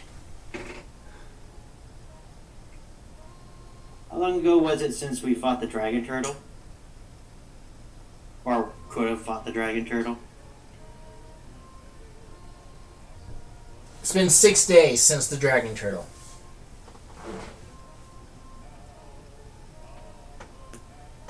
Six days since we definitely fought, defeated, and got all the XP for that dragon turtle. I mean, technically we avoided the fight, so we get at least half. I think that's how it works.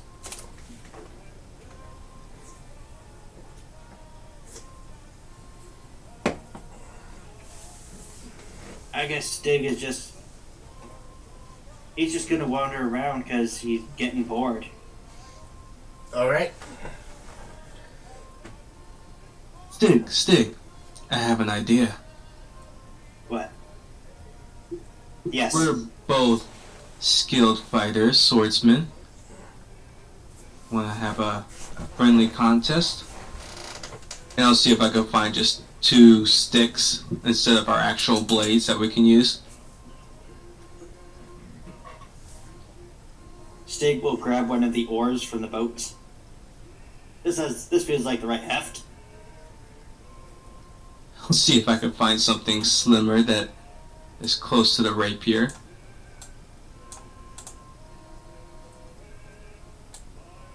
What do you say? First to get 6 strikes wins? Yeah, we can do 6 strikes. All right. These are improvised weapons. So, the crew kind of circles around, kind of get it out of your way. So, let's have you two roll initiative.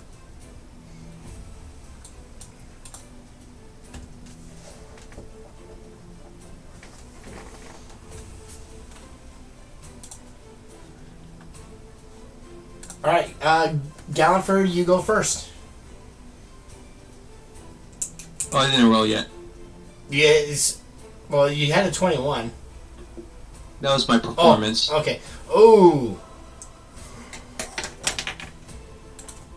What happened to the, Hold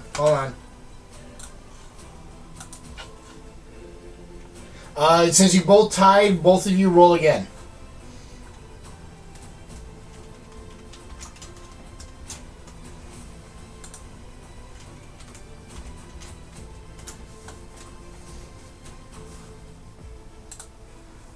Galliford, you are quick on the draw. You go first.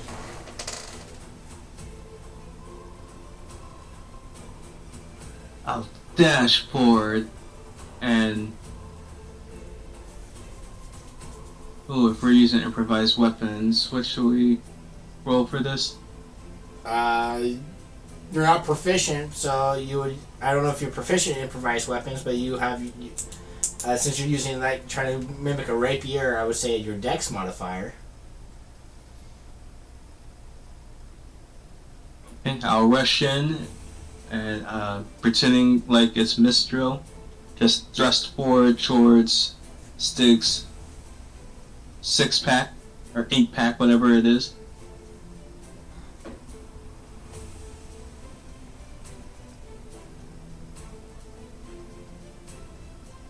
And double thrust. ooh, second one hits me. And then I will, like, dance around you. Oh, there's no point. Well, that's my style, so I dance around you, kind of flipping backwards, making a performance out of it.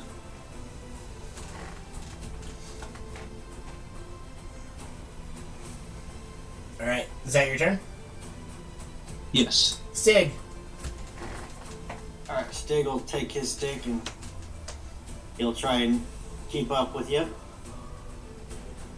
Swinging just a little bit more force than you had hoped from a practice match. And he is going to basically just swing wildly, because his is just based on force.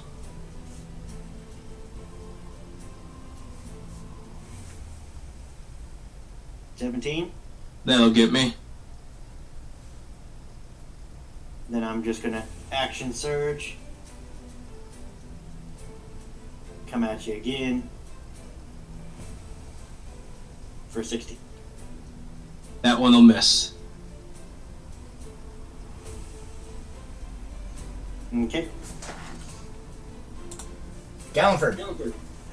I'll try and do like a feint, dodging that one hit, and then lean back up and see if I get like a surprise attack on you.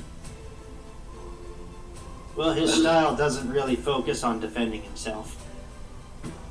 So you would technically have advantage against me, Gallenford. Oh. Wait, why? I'm recklessly attacking Oh, for reasons you and I only know. yep. I just didn't hear you say recklessly attack. Yep. And then I'll do the second thrust as I try and dash past you. Yep.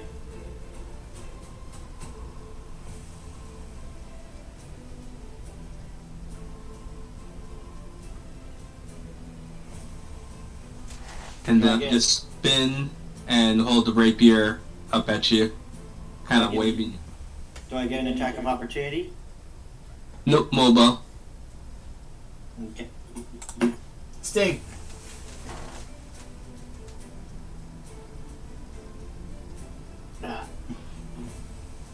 Should have expected you to be so nimble. Galford, you can see he's kind of rubbing at his eyes a little bit. Okay, let's go. Coming in, recklessly once more.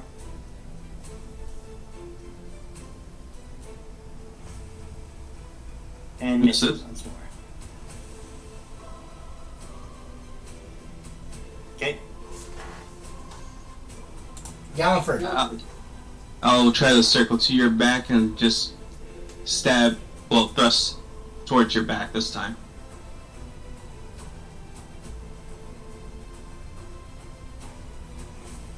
That'll hit. And that'll hit.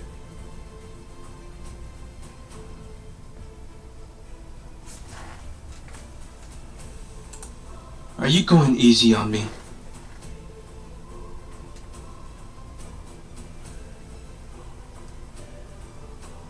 It is your turn, Stig. Well, that's 6 hits. I counted 5. Just 5. He needs one more. Right. You see Stig is getting a little bit frustrated. It's like, not trying to.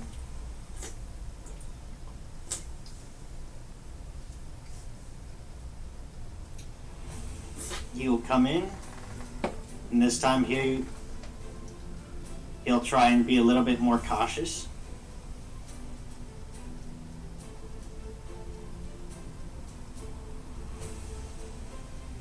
And miss.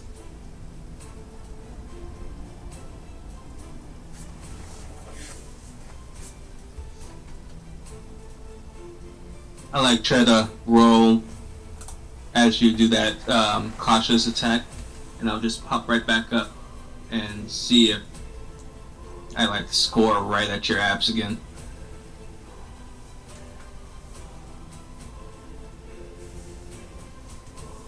I will manage to avoid that. And then you get me on the second swing.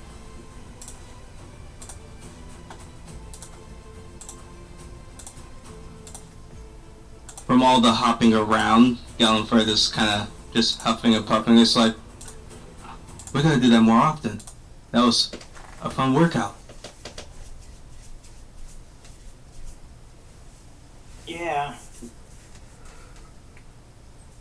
Does go to show that I'm not quite up where I need to be. My usual targets aren't as small or as swift as you. But it's good to know that I need to work on that. He'll hold out his hand. Thank you for at least a little bit of exercise. Of course, I think we both needed it. And Gallenford will extend his hand as well. They shake.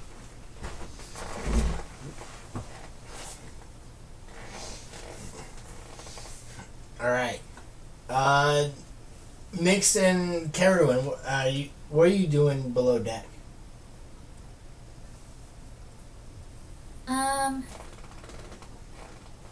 Nyx is going to, you know, she's gonna turn into a squirrel just like Bucky, and she's just gonna hang out with, like, try to do acrobatics moves with Bucky, kind of like a little circus, Okay. to cheer her up.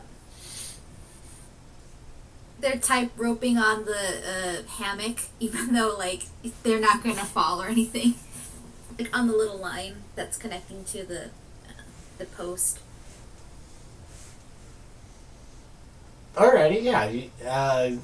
Carowin, you see Nix and Bucky kind of, they're doing their best to trying to make you feel better. I mean, it's definitely working. But 2 squirrels tightrope walking on a hammock, that's a show.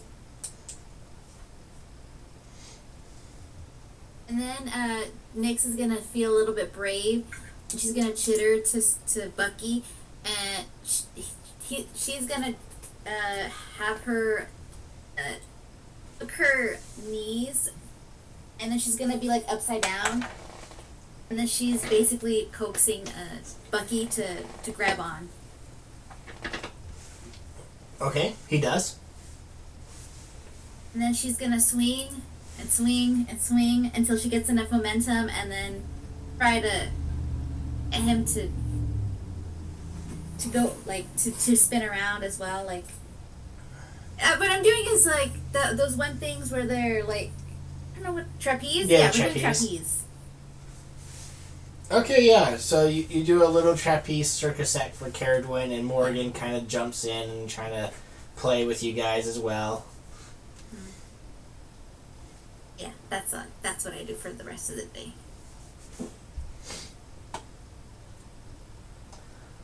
Night descends. Where you guys are starting to get sleepy. What are you guys doing for this evening? Is there any alcohol on this ship? You asked some of the crew? Sure. Yes, there is. They take you down and give you a mug of rum. Sweet. So you're kind of down here drinking with his buddy. Now, I'll ask if they've like encountered anything other. Like, I want to hear stories of sea monsters. We typically try to avoid the sea beasts as much as possible. That was our first ever encounter with the turtle. Yeah, but I'm sure that other people have run into sea monsters. Oh, there's always legends of giant beasts in the depths. Go ahead. Hit me with one. Says taking a swig of rum. I'm sure. Have you ever heard of the Kraken?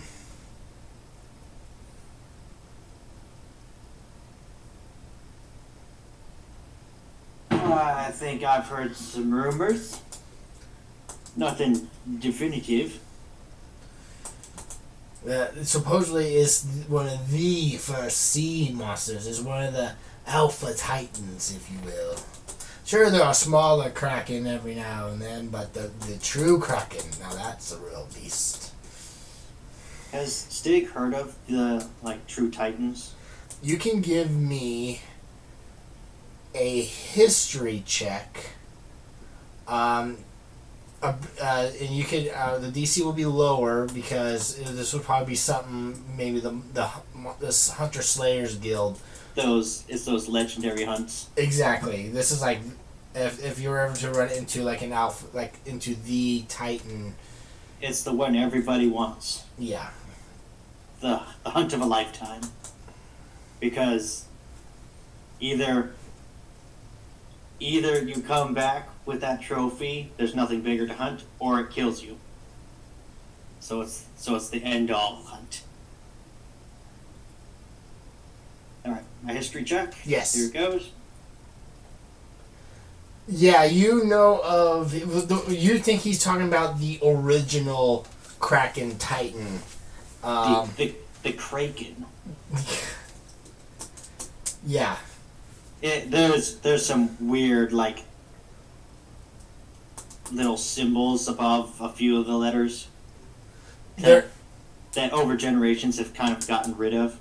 Yeah, it's like one. There's you've heard. They're on the level that he's talking. These original Titans are on the level of gods through their sheer raw power. They're like walking natural disasters. They say that the Kraken is sleeping, just it's waiting to be awoken. Like it's something. They don't know what it's waiting for, but they say is asleep deep within the ocean depths. It's like in the heart of this. It's like in the heart of the sea, in the center of the great oceans.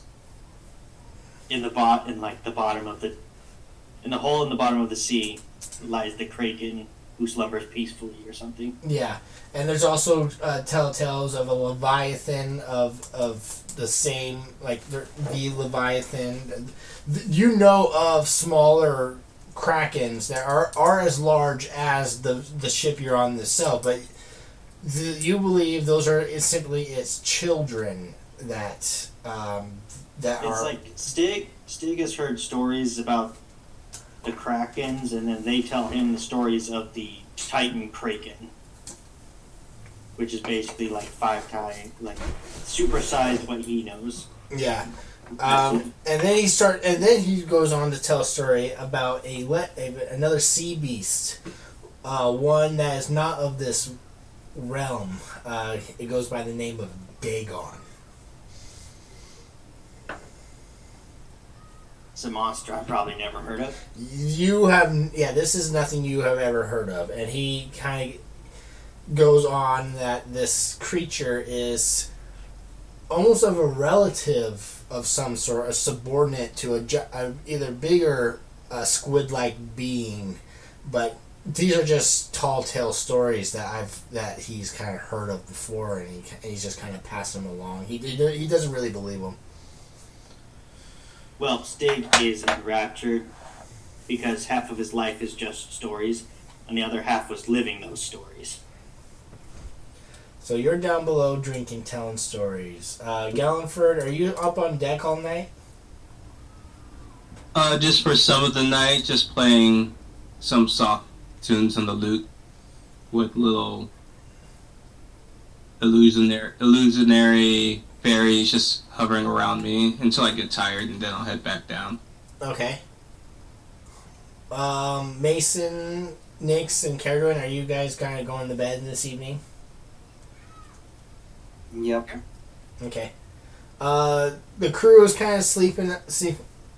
They're doing their work. The lanterns are out in your cabin.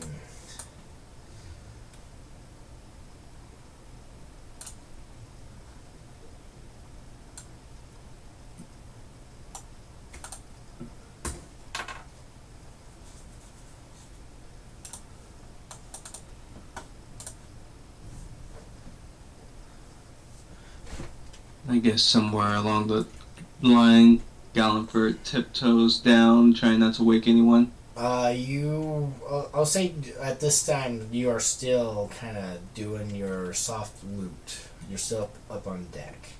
Oh, okay. I'm checking something.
Nix and Mason. Actually, hold on.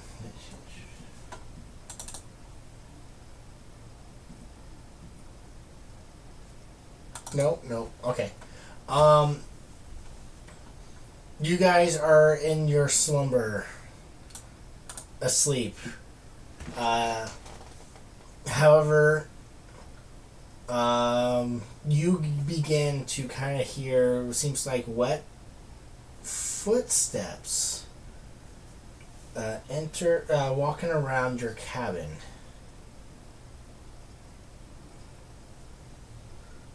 like something. It's it's kind of it's squish, and just kind of wet, and you hear dripping water.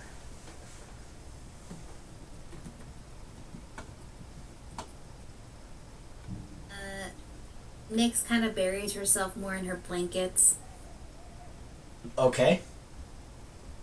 So you kind of put your blanket over and just kind of cower.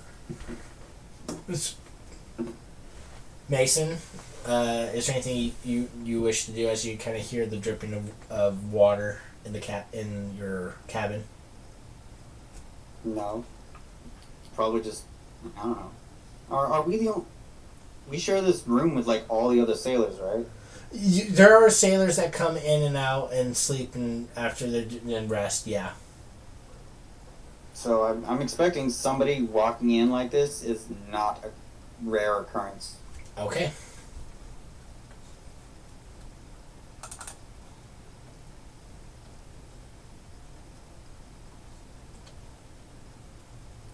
So yeah, I'm not going to do anything.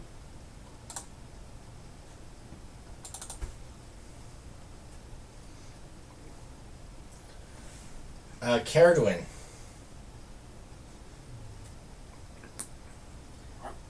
I knew this was going to happen. I knew the moment you said wet feet, I was like, I'm fucked. You are sound asleep, but you feel. But it seems like the side of your head, especially your ear, is kind of wet.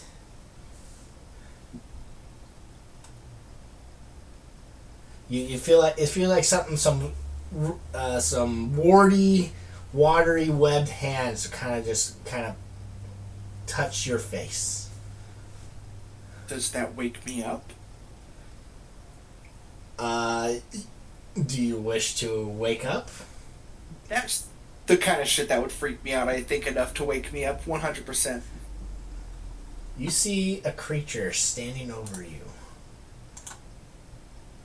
It is the most horrific thing you have ever seen.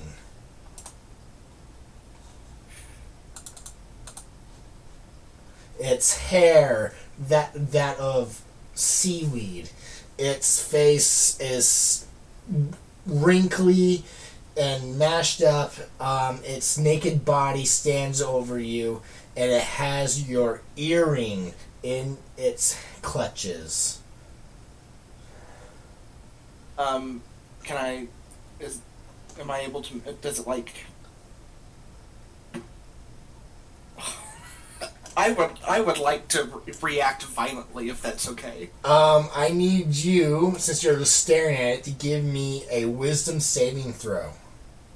Alright. You are able to overcome its horrific appearance, and you are not frightened of this creature. But it's holding in its clutches your earring of mind shielding. Yeah. Awesome. I'm gonna cast a lightning bolt. But I'm gonna fuck with the spell a little bit. I need you to give me another wisdom saving throw because you are still out in the water. Oh, this is separate from that. Okay. Yeah, it had an ability called has a natural ability called Horrifying Visage, but you're still out in the open water, so you are able to overcome this sea creature, this ugly ass sea creature.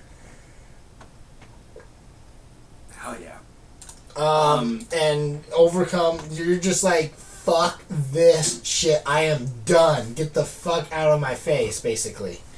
Yes. So I cast a point blank lightning bolt, but I do not cast it with lightning. Instead, I take whatever shadows and dark shit is around me and funnel it through the spell, and I'm going to cast it with necrotic damage. Okay.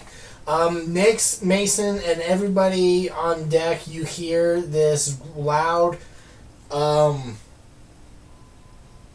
spell. It seems like something almost like a loud explosion sort of goes off down below deck. I don't have the damage set up, but it's the same as a fireball. It's just in a line, so I'm just going Cor- to use fireball. Yeah, that's fine. It is going to give you a saving throw. And this is necrotic damage as well. Okay. It does not have any advantages. Okay, so this is pure dex.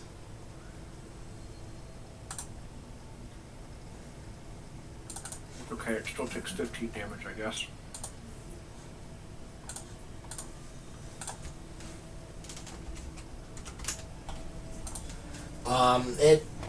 It shrieks in pain, and Mason and Nix, you too see this horrific creature. We're gonna roll initiative.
All right.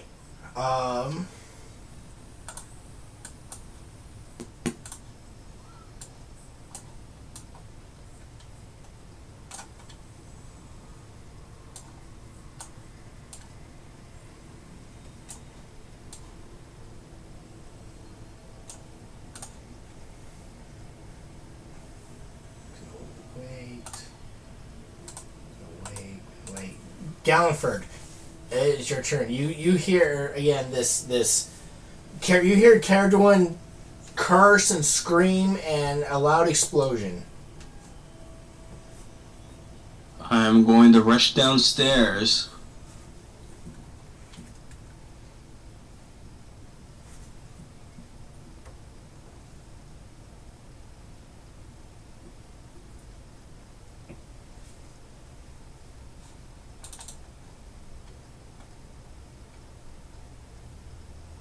I double move to get in there with my rapier in hand.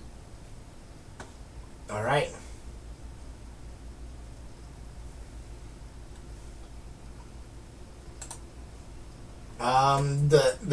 The hag, with the explosion, drops you in being. Even though she dodged your beam, but she dropped your earring. No, it's mine. And she's gonna first attack you. She's going to stare at you, Caradwin. Oh, damn it. No, she can't do that. Fuck. Because you're not afraid of it. She's going to claw at you instead. Oh, wait, I forgot. She has spells. Wait, does she? I don't think a sea hag does. Only if she's in the coven, but she's not in the coven. So yeah, she's going to claw at you. Good to know she's not in the coven. Quick, everybody mock her. Well, you don't know she's in the coven. Oh, now she is in a coven. 18 character Yeah, that'll hit. for 6 slashing. She slices across your face as in retaliation. I'm not in a coven by choice. The cat. 25, 30, kind of step out of the way, say shit, and he's going to shoot a crossbow bolt at the hag. hitting. Doing 8.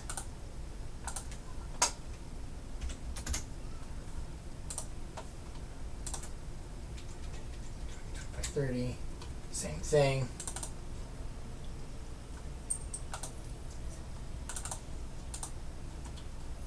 Yep. Alright. Stig. Guess we'll have to postpone this for another night. He'll finish off his rum. Stand up for half his movement, because I assume he's been sitting down. And he will double move.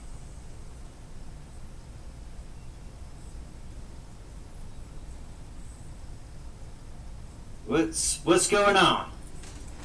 Don't know. Haven't Well- haven't been able to check it out yet. Sounds like my party needs me. And that's as far as you can get. Okay. Nyx. Nyx, I need you to give me a wisdom saving throw. You are frightened of this creature. For 1 minute, this is what happens.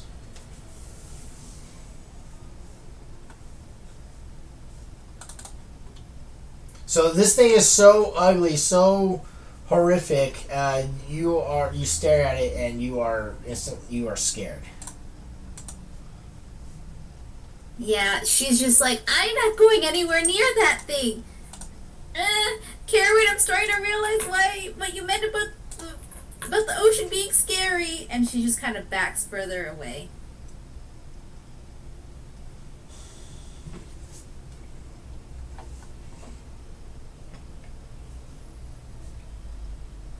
Are you moving, or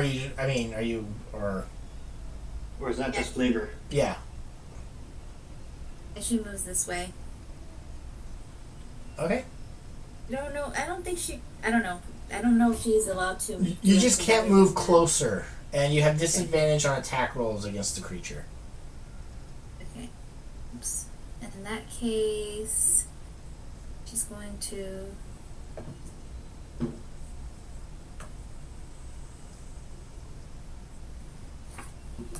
She's just gonna cast fairy fire at the hag. Wait, that's gonna get everybody. Never mind. Track that. Okay. Only if you stick it way in the back here. That's what she said. No, that's what I said. Fair enough. Okay. The room goes up in a blaze of magical fire. You guys know it to this not be harmful. Dex. Dex save. Let me see. Yep, dexterity saving throw. Yeah. DC 14. It avoids the magical fire. And that ends my turn. Alright. Caradron, you are immune to its horrific visage. However, I still need to give me a wisdom saving throw for your fear. Alright, let's do this. Yeah, again, you're sick and tired of the ocean, and you're sick and tired of all this shit. I'm too angry to be scared right now. You said it dropped my earring? Yes. Where, just like right in front of it? Yeah, it's like in between you and her. Cool. I'm gonna like roll out of my hammock. I want to grab my earring. No, I need it. And then I'm gonna Misty step the hell away from this crazy lady. 30 feet. Get me right there in those crates. Perfect. And then I was it use an object to get my earring, or would that be my full action? I'm gonna say is you're just picking something up. It's you use an object basically. Actually, it doesn't really. Then I will, as I come out of my Misty Step, turn around and Chill Touch is a cantrip. What do you mean, what level do I want to cast it at? It's a fucking cantrip. Can you cast it at higher levels to do more damage? It scales on levels. It doesn't matter. Okay. Have leveled casting in the same way. But yeah, 24. Yeah, that's a hit. Perfect. So that's 9 necrotic damage. As I am just fully embracing sucking the life out of this thing. Alright. And that's my turn. Mason, I need you to give me a wisdom saving throw. But for you, I need it at disadvantage, please. It's not gonna make me. Wait. Give me a normal wisdom saving throw for its horrific visage, which you succeeded. However, I need you to give me another one due to your phobia. Yeah, I rolled 2. Oh, I did not see that. Okay, you are overcoming your fear of this creature as well. I'm gonna roll over into my armor, use my action to put it on, and just a whole lot of cussing in Primordial. It's a freaking freaking hag, freaking ocean. So it's when you roll over, is it like the scene in Iron Man 2 with the suitcase where it's just you power up? It's more like sort of, yeah. It's kind of like a blanket that's next to me. I just roll over and it just kind of clings to me like Velcro, like. But yeah, it's like the suitcase suit. It's just, Okay. But yeah, a whole lot of cussing in Primordial. Hags and coming out of freaking water and freaking. It's what you don't see below the water. They're just patiently waiting. Gallenford.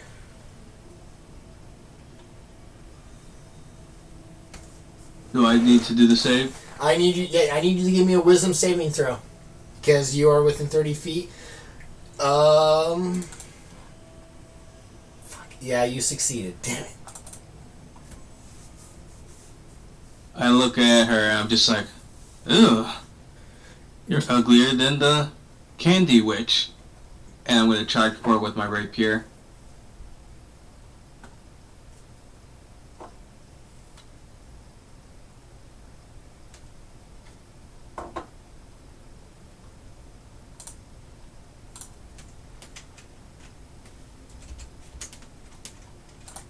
Okay. And if she's still alive, I'll pull it out and stab just a little off to the right of where I stabbed the first time. That way there are 2 clear, distinct holes in her chest. 14 is her armor class. And I'll add that in there for some extra pain before I pull the rapier out and leap back. No, I need it. And she's coughing up blood, and she just slumps there against the wall, dead, next to the porthole that she crawled in. Hags. Never a fan of them.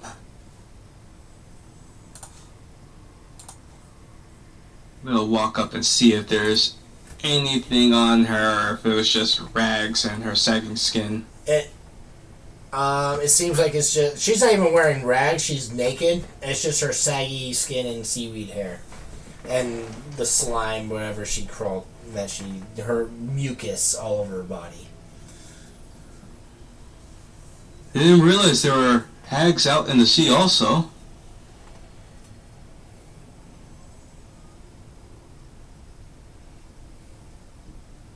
You guys all okay? Carradwin? Nix? Mason? No. Mason's just gonna start checking his bunk for curses and hag ritualism curses. Dig runs in. I heard screaming.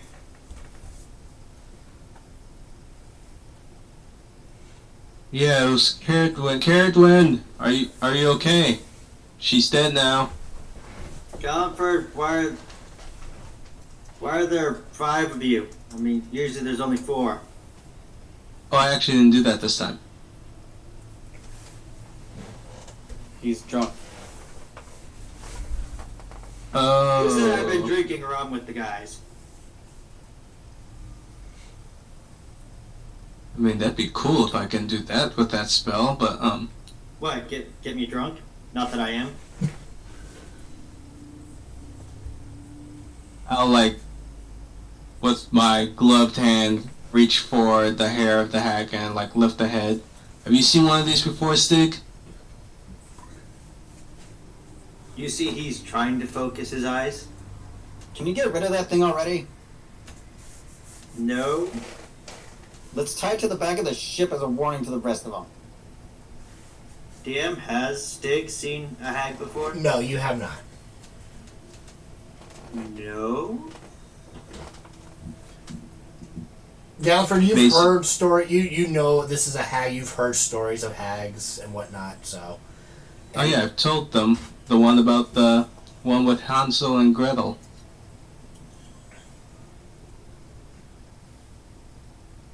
You sure that's a monster? I mean, she doesn't look quite like a monster. I start pushing her out the entrance she came through and is turning towards Stig. Hold on, before... I don't want to throw her out yet. I'd like to take a look at everything. The corpse. Maybe somewhere that's not where we sleep. Yes, please take that thing out. Stig, can you carry this thing out for Peridwin? Mason, are you okay? Nope, I am not okay. She clearly put a curse somewhere in this room. Verily to eat us all. I don't know if she had enough time for that. Did you? Have you had dealings with hags? Did I have enough time to put a curse in here? It's been almost a month. I would have definitely have had time. But no, I didn't call in a hag to try to kidnap me. Galford, you know how I enchant armor and stuff to do good things? Well, hags enchant people to do bad things. They're like an anti-me. Well, yeah, didn't I tell you my story with the hag and the candy house and the 2 children that my brothers I kind of zoned that out. I try not to listen to those stories.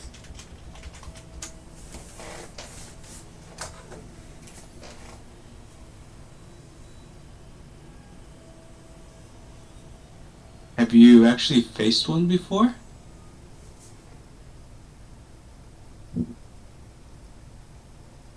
Oh, yes.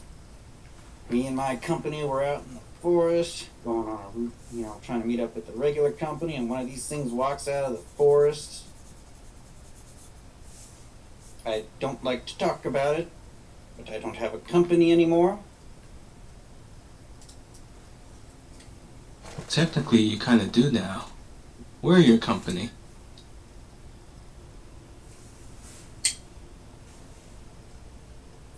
What's your... No, I mean the Army Corps of Engineers, the 137th Infantry. Former, I suppose. I'll show you my badge. This kind of company.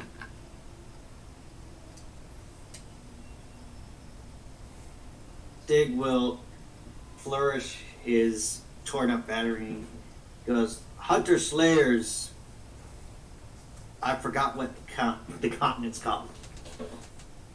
Herman Expedition. The continent is Vermoda. The kingdom of Herman. Yeah. So he will say the Hunter Slayers Herman of the Herman Expedition. You're drunk. You forgot that the continent was named Vermoda. Pull out my student ID. Carriage with part of the fucking whatever Arcane Academy. Can we get this hag upstairs now that we've all introduced ourselves again? Yes. Gallagher pulls out a tattered symbol of the Autumn Musketeers of the Sealy Court. I'm still picturing Carriage where it's just like the Forgotten Lores Club. It's like I don't have an ID. Nyx is like Acorn from the Everlast Forest or something. Yes. Here's my acorn. Well, it's her scout's badge. This is my Acorn collection. She just holds up Bucky. I'll grab the hag by Poor the Wrangler. hair, hoping that it doesn't just pull out easily and start dragging it up. No, but it's just slimy.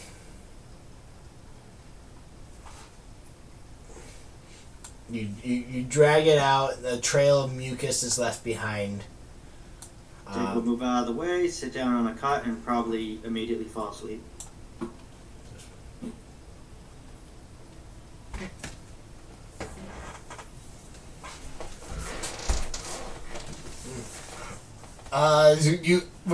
When you bring up the hag up on top of the up above deck, some of the sailors kind of whisper and they're like freaking out a little bit. They're like doing, they spit, two, and they brush their chest and they do. Some of them they're very superstitious, basically, and they're whispering that this is a bad sign.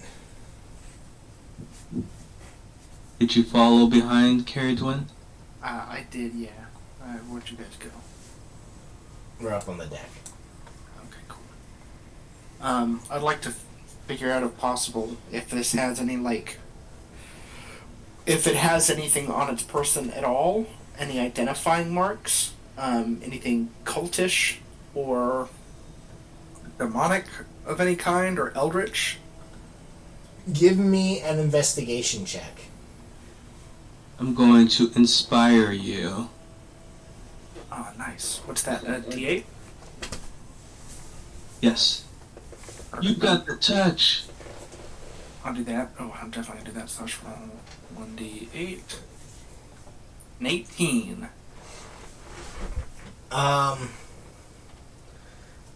She's not wearing any jewelry or anything like that. No clothes.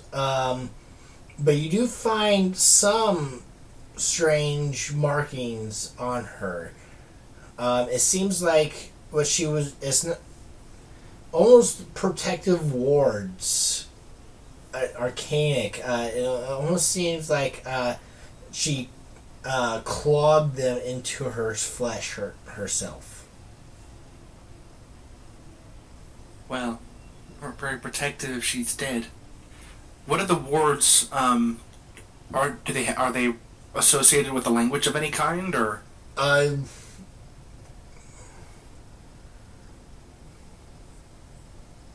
Usually, I don't know if it's infernal at all. That's the only language I'd recognize. But... you don't recognize the language, but you could give me an Arcana check to see what maybe the wards are for. You point them out to me as well? Yeah. I'm doing all this out loud like I'm doing an autopsy. Yeah, Alfred. Yeah, you don't know what these symbols are. You believe these are attempted wards to shield her mind a bit. It seems like to prevent something from invading her mind. What the hell was this thing trying to hide its mind away from, and how did it know I have one of these earrings? It was after your earring? And it pulled it right off my ear. I haven't put it back on yet because it's absolutely disgusting. You do remember all the stuff we learned there in our research, right?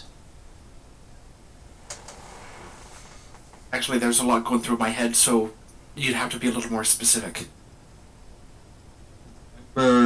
Our group has a main kind of topic that we're kind of facing that are like larger, ancient versions of those squids. And remember, we found out that one such creature is deep beneath the ocean being guarded by Tiamat. This thing lives in the ocean. Maybe it was having its head messed with to try and use it as a pawn. Right. Well, I don't feel bad for the thing. It's disgusting. I'm gonna pull out my journal and copy these runes into it.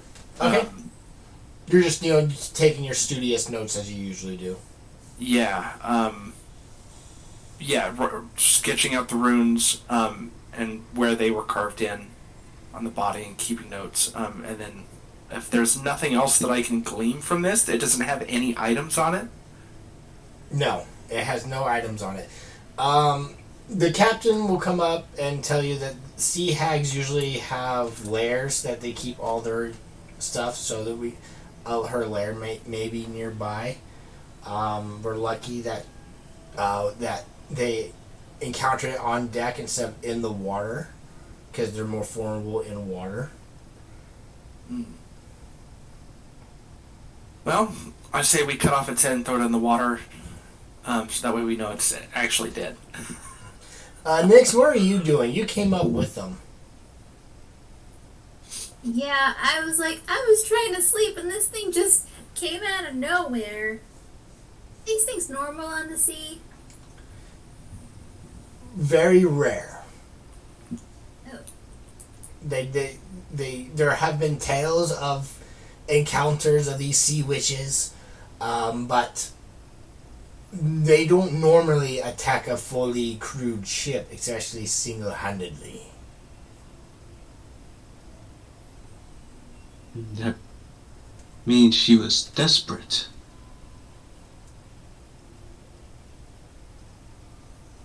That makes me worried something else might come onto the deck.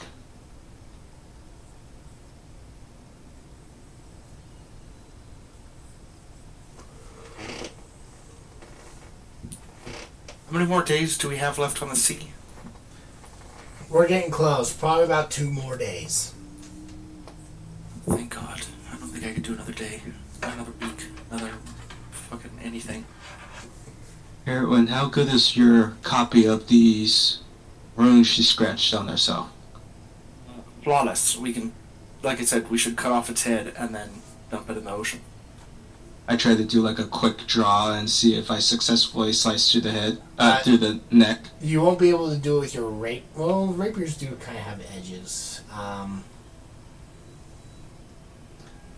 One of the crew comes up with like a heavy axe and just cleaves it off, and they're not even hesitating. They're just chucking the thing over. Oh, well, that's taken care of. Karen, do you have a spell to help clean things, right? As I'm showing my one gloved hand that's all oozy and stuff. Yeah, I'll start casting prestidigitation on you to clean you up. Thank you. Oh, that scratch. And Gallanfred is going to whisper a tune to close up that wound on the side of Carrot One's face.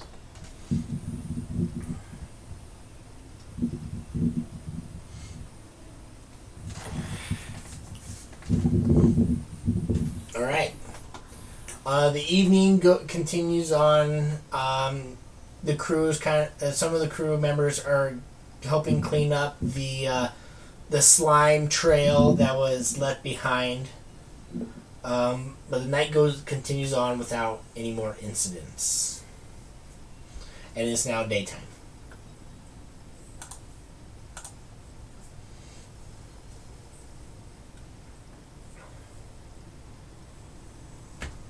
There's no, again, it's a still day, light wind, but you guys can definitely feel, and it seems like you guys are getting closer to your destination.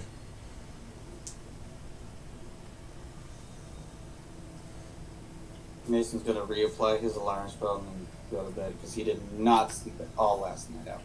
Okay. So if you did not, if that's the case, then you would have 1 point of exhaustion. You're resting all day, basically. Yeah, that's what I said. Okay.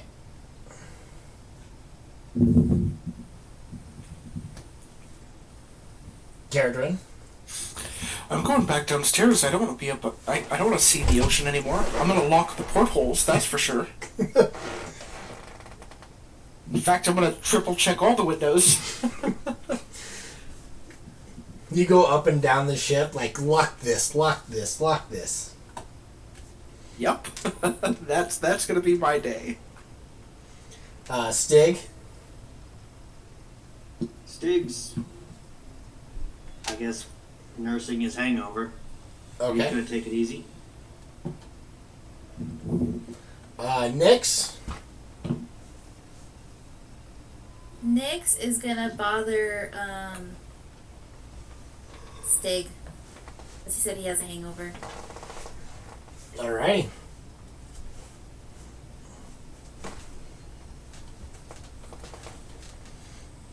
Gallenford.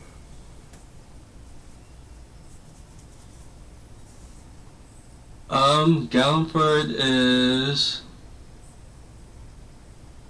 gonna go up to the crow's nest and just ask Zin some tales of the land we're going to and any other stories she has about Aiden. Ash Brimstone. Okay.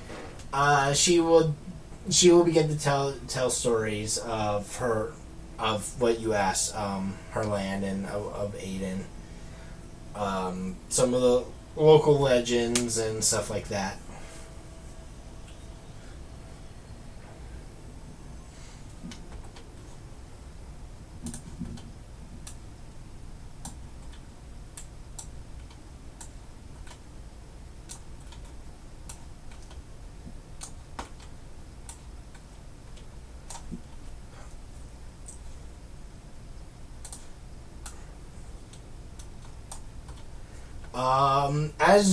As everybody is kind of doing what they're wanting to do, Stig, Mason, Caradwin are all in bed.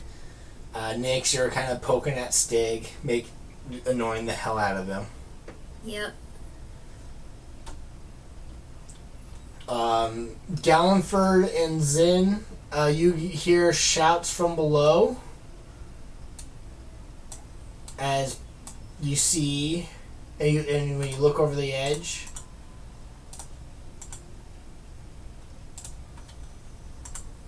more giant octopi begin to climb up. And we're going to roll initiative.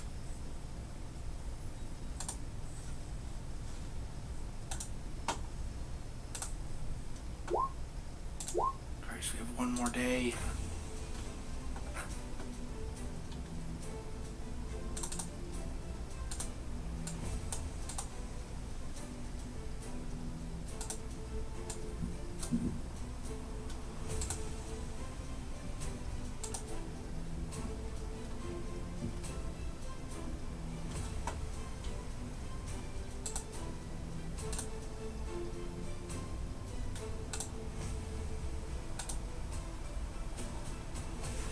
I didn't roll very well.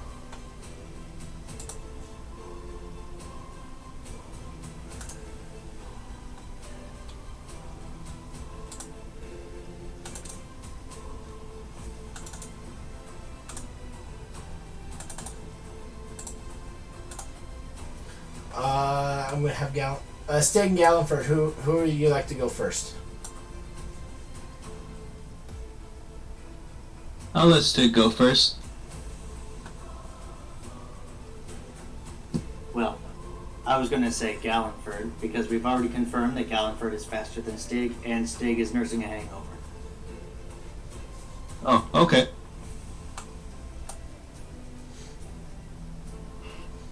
Alright, Gallenford, you are first to go. Gallenford, with his free hand, is going to form a sword made out of thunder out of nowhere and chuck it at this space so it doesn't hit the ship. What's the range? 60 feet. You are 115 feet above. Oh,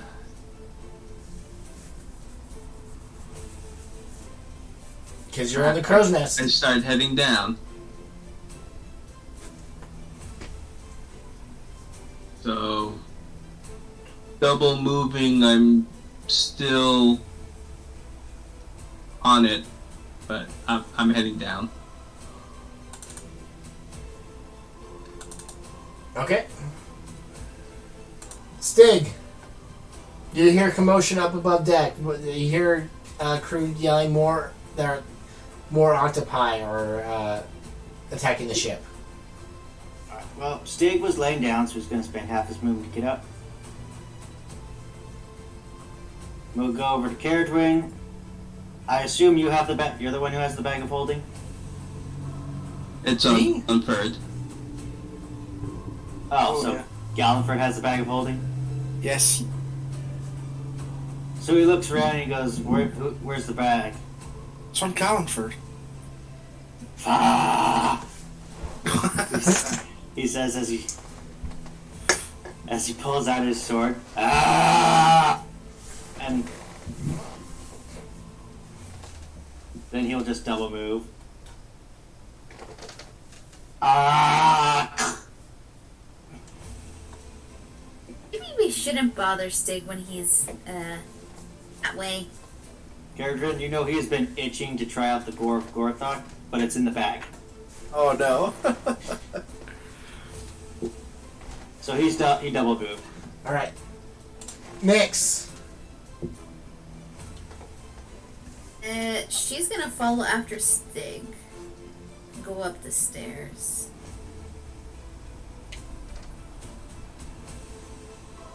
I don't know if I have to go all the way over here to go upstairs. No, you but- can you can just go like that if you wish. You just got to go through the doors and then whatnot.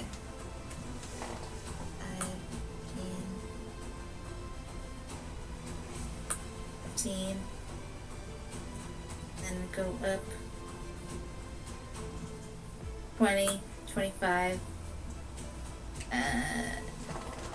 Oh, there's the one over there.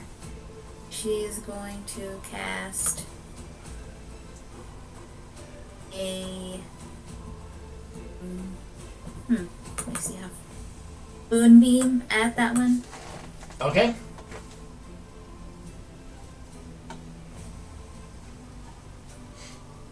Yeah.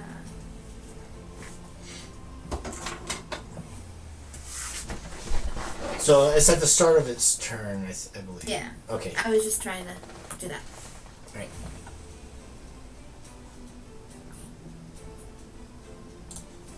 If it really is 45.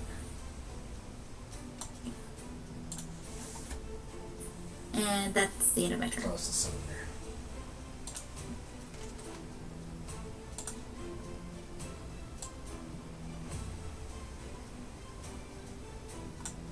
Okay.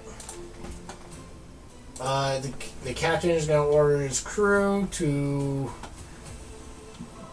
defend themselves. This guy is going to shoot his ballistae at this one.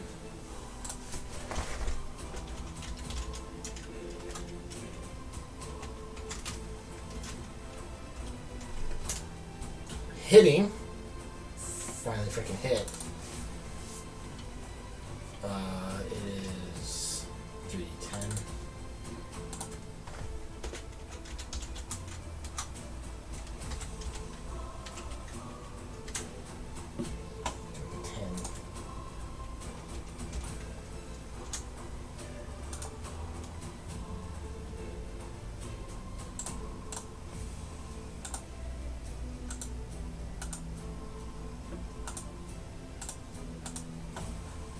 And then he's going to kind of back away. This guy's going to back away and prepare his action to shoot. Well, no, he's going to shoot the octopus with his crossbow. Critting.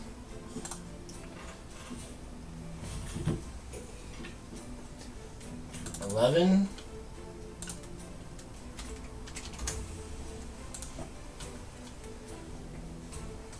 This guy is going to attack with his sword. Hitting. I'm doing 2.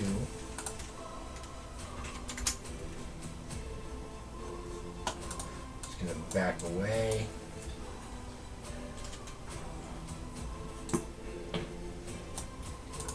This guy's gonna shoot. Missing, backing away. Back. Shoot. Missing.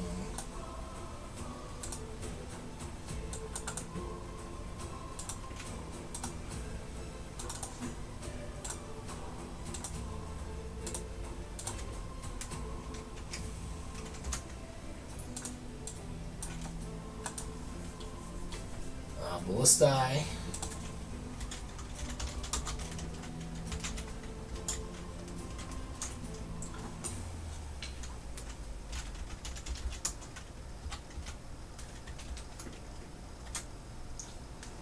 That was a solid hit. 22 to the one in the front. All right. Which one is it? This one. Oh yeah, they're gonna move. It's gonna move up there. They don't have very good movement on land. This one's gonna. Oh, the moonbeam. Constitution.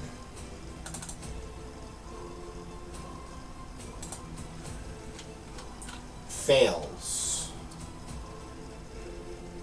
So you want to roll damage?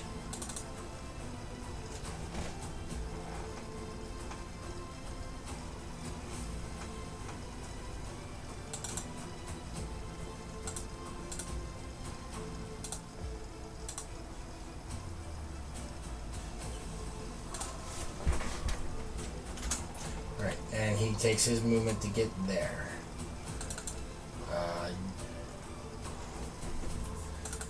He is going to reach and attack this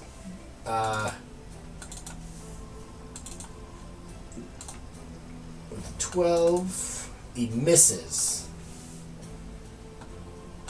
Caradwin. Right. Let's see here.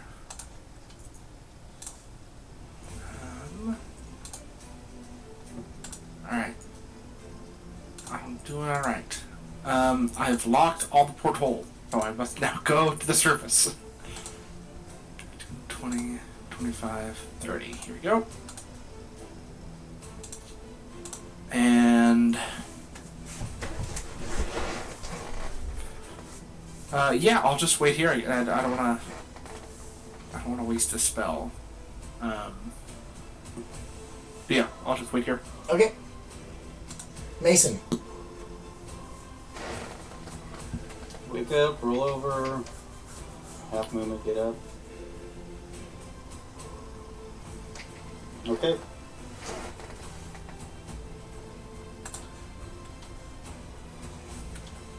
Gonna climb aboard and attack this guy.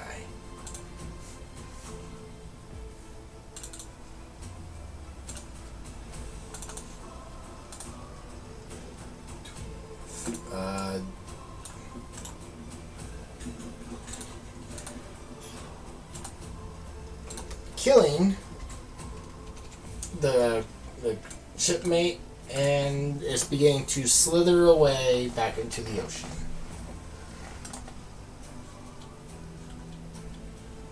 This one's gonna pop up, triggering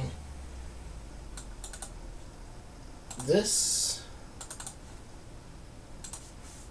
3 and the captain.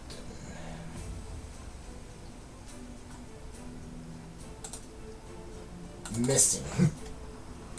Gallenford. So Gallifrey is going to move just 5 feet more down the ladder and then Misty step right on next to the creature, stabbing at it. Which creature? Okay. Since I was right coming down on that.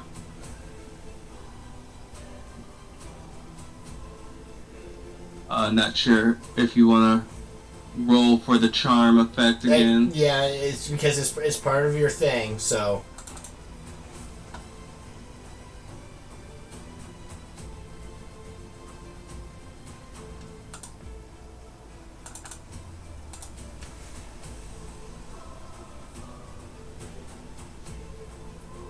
And then I'm going to stab at them twice.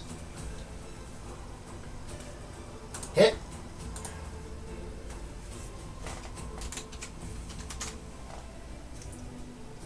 Oh, I missed with the second. Yeah, that's a miss. It was charmed. It wraps his tentacle around your arm and rapier. I'll pull free and flip backwards, thanks to mobile.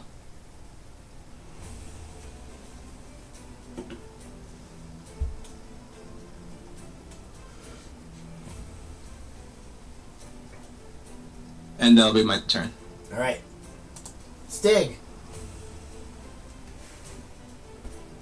Okay. Gotta ask the question, Chris. Yes. Okay. So, I will come over here. Attack this guy. Two-handed predator sword. Reckless. For 12. A 12 is a hit. Okay, for 10.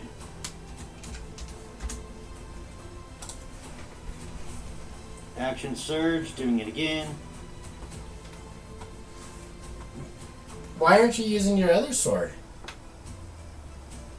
Because they're all with Gallenford. Oh, I didn't. Okay, I didn't know that all of them were with Gallenford. Yeah, turns out it's hard to carry two sword pieces of steel as big as you when you're carrying Scarum. This armor is heavy, by the way. All right, so make your second attack. What you want? Yeah. Okay. It's not looking good. No, it is not. That is my turn. Nyx. Okay. She's gonna go 5, 10, 15, 20, 25 right here. And oh, I haven't had a chance to use these in a while. As she takes the quarterstaff that she just has with her the whole time, but never actually uses, and has to use it two-handed because she's small, and whacks at it. All right, you. None of us had noticed the stick that she's always carrying. Yeah. For a 7. Unfortunately, it bounces off his rubbery skin. This thing is made out of, like, rubber. What is rubber?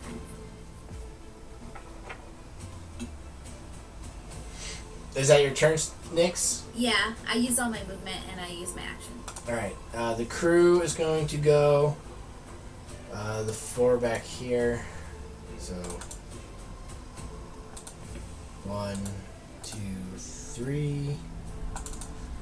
So 7.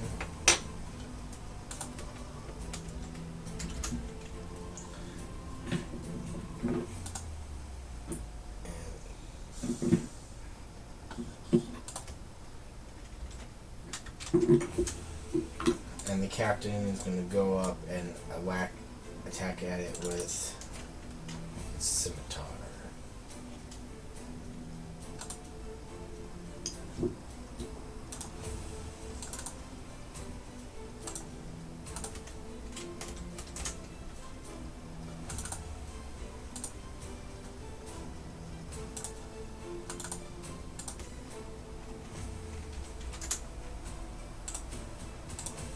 Dead. These 2 are going to shoot at it.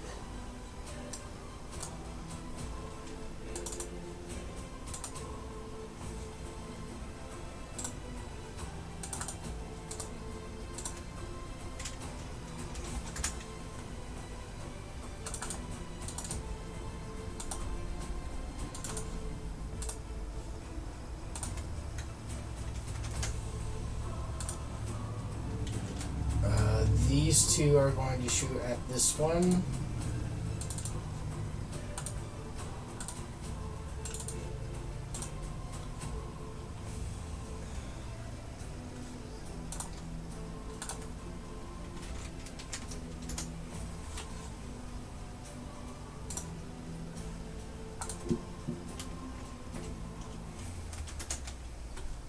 Okay. And these two are going to shoot at this one.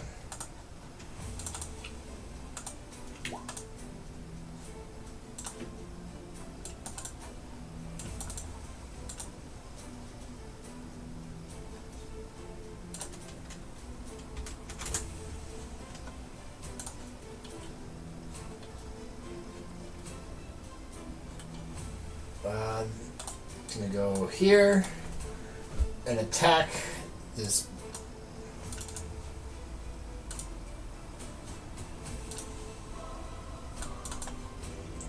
The sailor is still alive, but it is grappled within the octopus's grasp.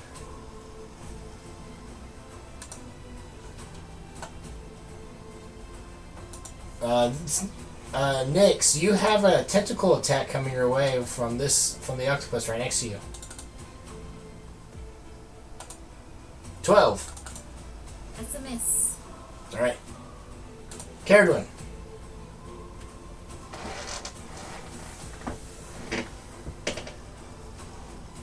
Let me see. I need a wisdom. Yep, you are frightened. You are afraid. You have a frightened condition. Alright, well, I will still at least move up the stairs to see what the hell's going on. 5, 10. Oh, Jesus Christ. That guy's dead. And that guy's alive. Cool. Oh, I don't want to move closer to the edge of the boat, though. Not when I'm scared. Alright, I will shoot off a magic missile at the one fighting Nyx and Stig. Okay. Because that seems like a good idea. Why did it do that? Why did it do the thing? Where does it go? So 9 damage. So one of them kills the creature. Oh. No, someone can go over that guy, yes. So he's the nearest target. 6? Yeah, 6 to him. Okay, this one is still alive but not looking well, and it has its meal in its hands. But yeah, that's my turn. Alright, Mason.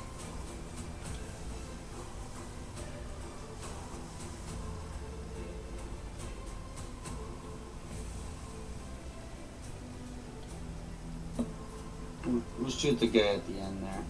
Which one? Okay.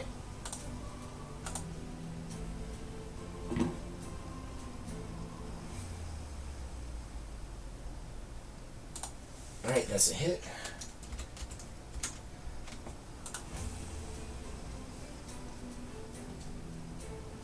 What's the D6 for?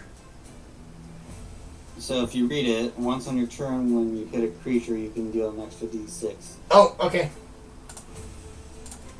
So if all that stuff hits, it's 20 points of damage.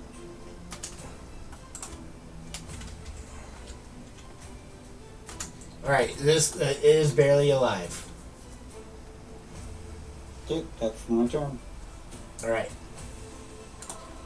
This octopus is going to move 10 feet and drop into the water. And it's going to do that. And get away.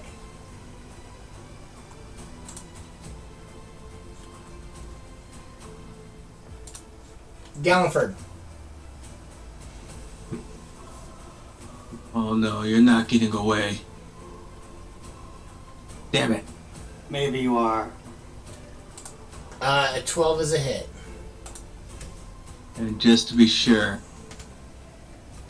Oh, well, fuck. Oh.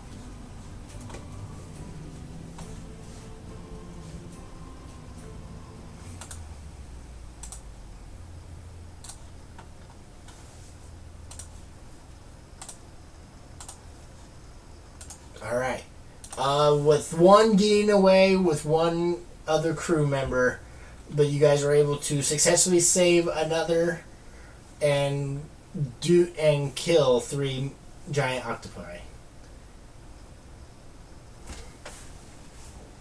Are you alright, sailor? Do I look alright? Well, you're still on deck and not in the water, so I'd say so. Let's get those tentacles from around you.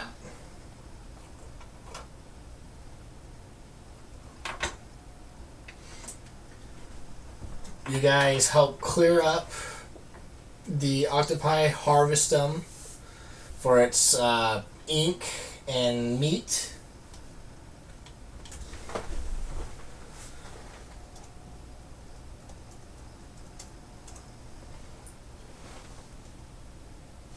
The rest of the voyage is very quiet. You slowly make your way in, and off in the distance you see the continent of Edox. You have made your destination in the and you get as the boat slowly goes in for port, and that is where we're going to end tonight.